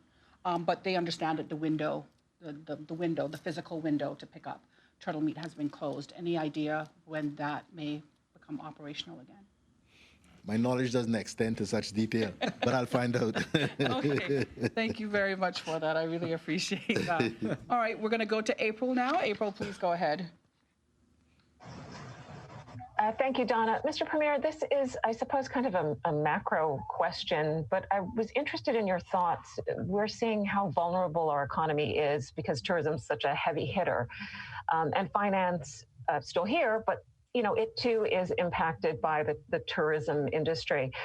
Are there folks thinking about ways to diversify our economy for the long game? I know the focus right now is on public health, but it does show just how vulnerable we are to, one giant portion of the basket disappearing.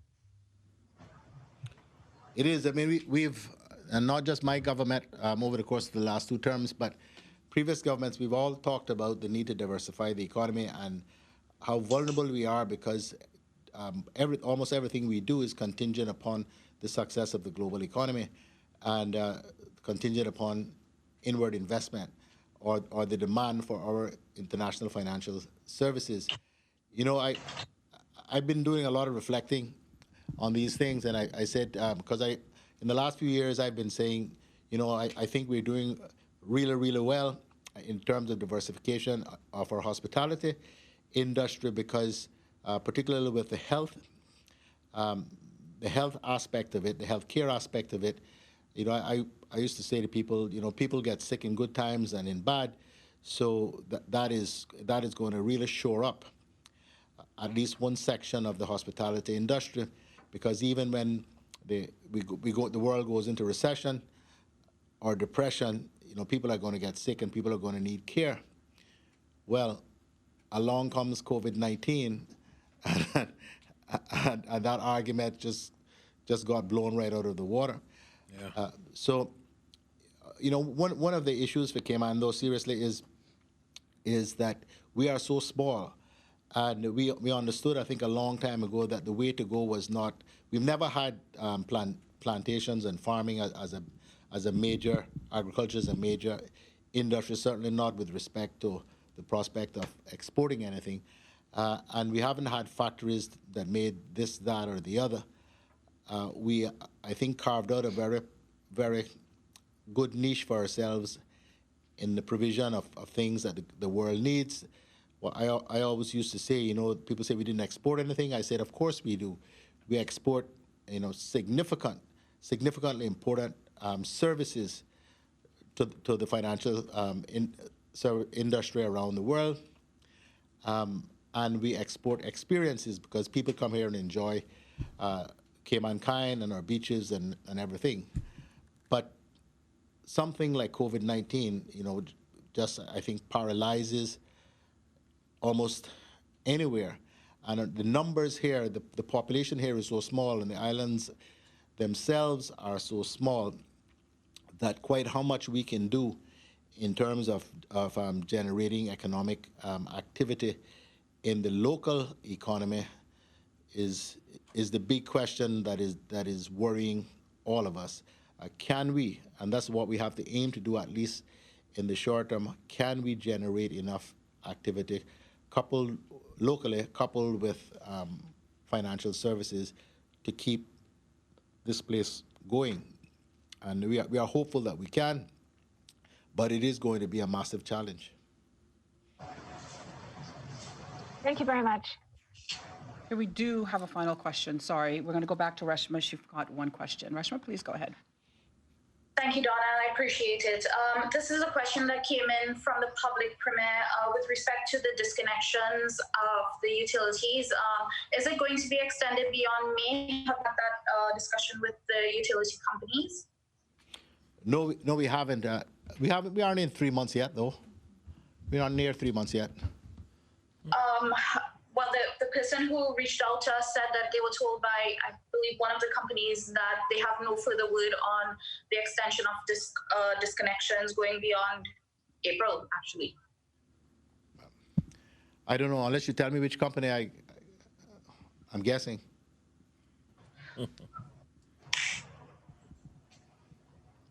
The discussions that we had with the banks and the utility companies was about essentially a 3 month holiday. Well, holiday is the wrong expression with respect to them, but that no one would be disconnected or no loans would be foreclosed in that 3 month window. I don't think we're near 3 months yet. No. It feels like it, I know, but that would have been April, May, June. It does feel like 3 months. All right, I'll give you the name of the company offline. I'd prefer that because I got into trouble before. That's fine. That's fine. We don't want you to get in trouble, Reshma. I'll pass the name to you after. All right. Okay, thank you. That's it from me. All right, thank you very much, Reshma. Before we go, the police commissioner is reminding everyone of the hard curfew that remains in effect from 7 o'clock tonight to 5 a.m. tomorrow. During this time, only essential workers should be on the road. Also, public beaches remain closed until this Friday, May the 1st, 5 a.m. Police, of course, will be patrolling the islands to ensure the restrictions are being followed. So be careful. Watch out for the police, folks. Also, a reminder to go online to gov.ky/coronavirus, as well as eservices.gov.ky for information on some of the services that you may need there or questions that you may need answered. Thank you to everyone, of course, for joining us for today's press briefing, our panel, you, of course, the viewers and the listeners out there who join us. We take a look now at today's regional and world coronavirus statistics, followed by a message from the Ministers Association.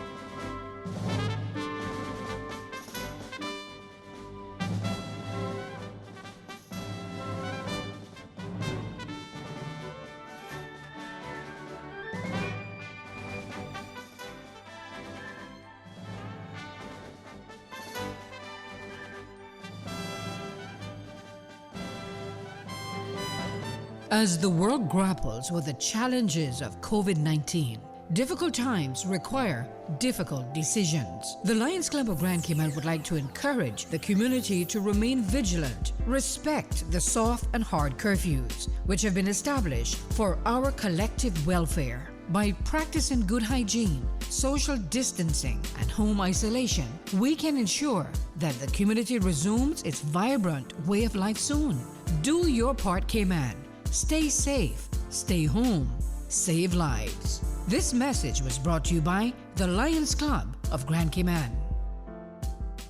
I'm Michael Webster. And I'm Denise Brown of Cayman Insurance Center. Family is not the most important thing, it's everything. And for 45 years, we have worked with the community and their families on protecting themselves for the future. Whether it's providing top-rated life insurance or protecting your family's household investment. From our family to yours, we understand and we care. I'm Denise Brown. Call me at 814-7229. And I'm Michael Webster at 925-5433. We are Cayman Insurance Center, specializing in property, life, and other lines of insurance products and services at an affordable rate. We are Michael and Denise at Cayman Insurance Center. Call today. Football is at the heart and soul of our community, but this is not a time for football. The Cayman Islands Football Association would like to remind the community that the sooner we get through these uncertain times, the sooner we can get back on the pitch. Whether you're a footballer, fan, or any other athlete, this is the time to stay at home for our own safety and the health and well-being of your loved ones. Soon come, we will find ourselves in a strong position, growing the game and improving football across the islands. The message was brought to you by the Cayman Islands Football Association. #Stay at home. Radio. With the switch of a dial, radio brings you tragedy, comedy, entertainment, information, education, a whole world at your command. Give me some sound over here. Radio Cayman's Super Jam Show. Radio. Proudly sponsored by the Cayman Islands Football Association. SIFA, building a better future for Cayman football. Word up, and we in effect. Keep on listening. Super Jam. The Super Jam Show is fueled by the proud sponsorship of insurance agent Michael Webster from Cayman Insurance Center. Don't take chances with your family's future. Another proud sponsor of the Super Jam Show. Merengue Town. Time to feel the rhythm. Time to feel the vibes. It's time for Merengue Town. And by the Lions Club of Grand Cayman, serving the Cayman Islands for 48 years.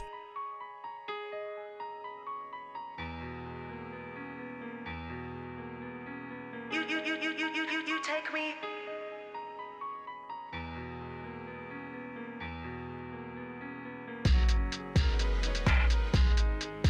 We can't bother with it up and down. We can't bother with it merry-go-round. You think 'cause me are the wife, everything just a good night. Boy, you know I love you. I'd do anything for you. But you take my love for granted. Yeah, you take my love. When I say I'm gonna leave you. When I say I'm gonna. You always promise to change, but it's always the same. You take me. Then you bring me down. You take me. Then you bring me down. It's only love, it's only my love that keeps me here every day that I cook and clean your place. Every day that I mind your kids, every day that I pay your bills. Every day I feel like walking away, but I stay. You take me. Then you bring me down. You take me. Then you bring me down. Me can't bother with it up and down. Me can't bother with it merry-go-round. You think 'cause me are the wife, everything just a go nice. Me can't bother with it up and down. Me can't bother with it merry-go-round. You think 'cause me are the wife, everything just a go nice. Sincerity, reliability. Wifey needs sincerity, reliability. Give me some security. Wifey needs stability. But wifey just get inconsistency. But wifey just get inconsistency. But wifey just get inconsistency.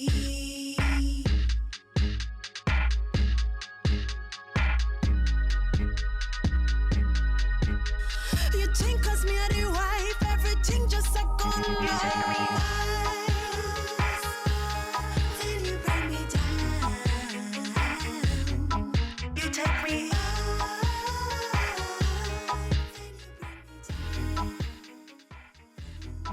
You take me.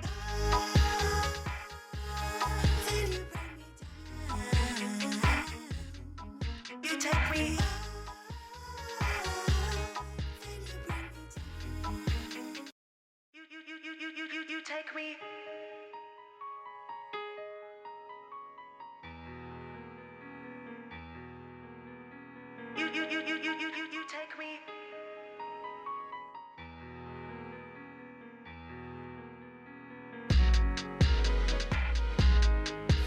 We can't bother with it up and down. We can't bother with it merry-go-round. You think 'cause me are the wife, everything just a good night. Boy, you know I love you. I'd do anything for you. But you take my love for granted. Yeah, you take my love. When I say I'm gonna leave you. When I say I'm gonna. You always promise to change, but it's always the same. You take me. Then you bring me down. You take me. Then you bring me down. It's only love, it's only my love that keeps me here every day that I cook and clean your place. Every day that I'm on your case. Every day that I pay your bills. Every day I feel like walking away, but I stay. You take me. Then you bring me down. You take me. Then you bring me down. We can't bother with it up and down. We can't bother with it merry-go-round. You think 'cause me are the wife, everything just a good nice. We can't bother with it up and down. We can't bother with it merry-go-round. You think 'cause me are the wife, everything just a good nice. Sincerity, reliability. Wifey needs sincerity, reliability. Give me some security. Wifey needs stability. But wifey just get inconsistency. But wifey just get inconsistency. But wifey just get inconsistency.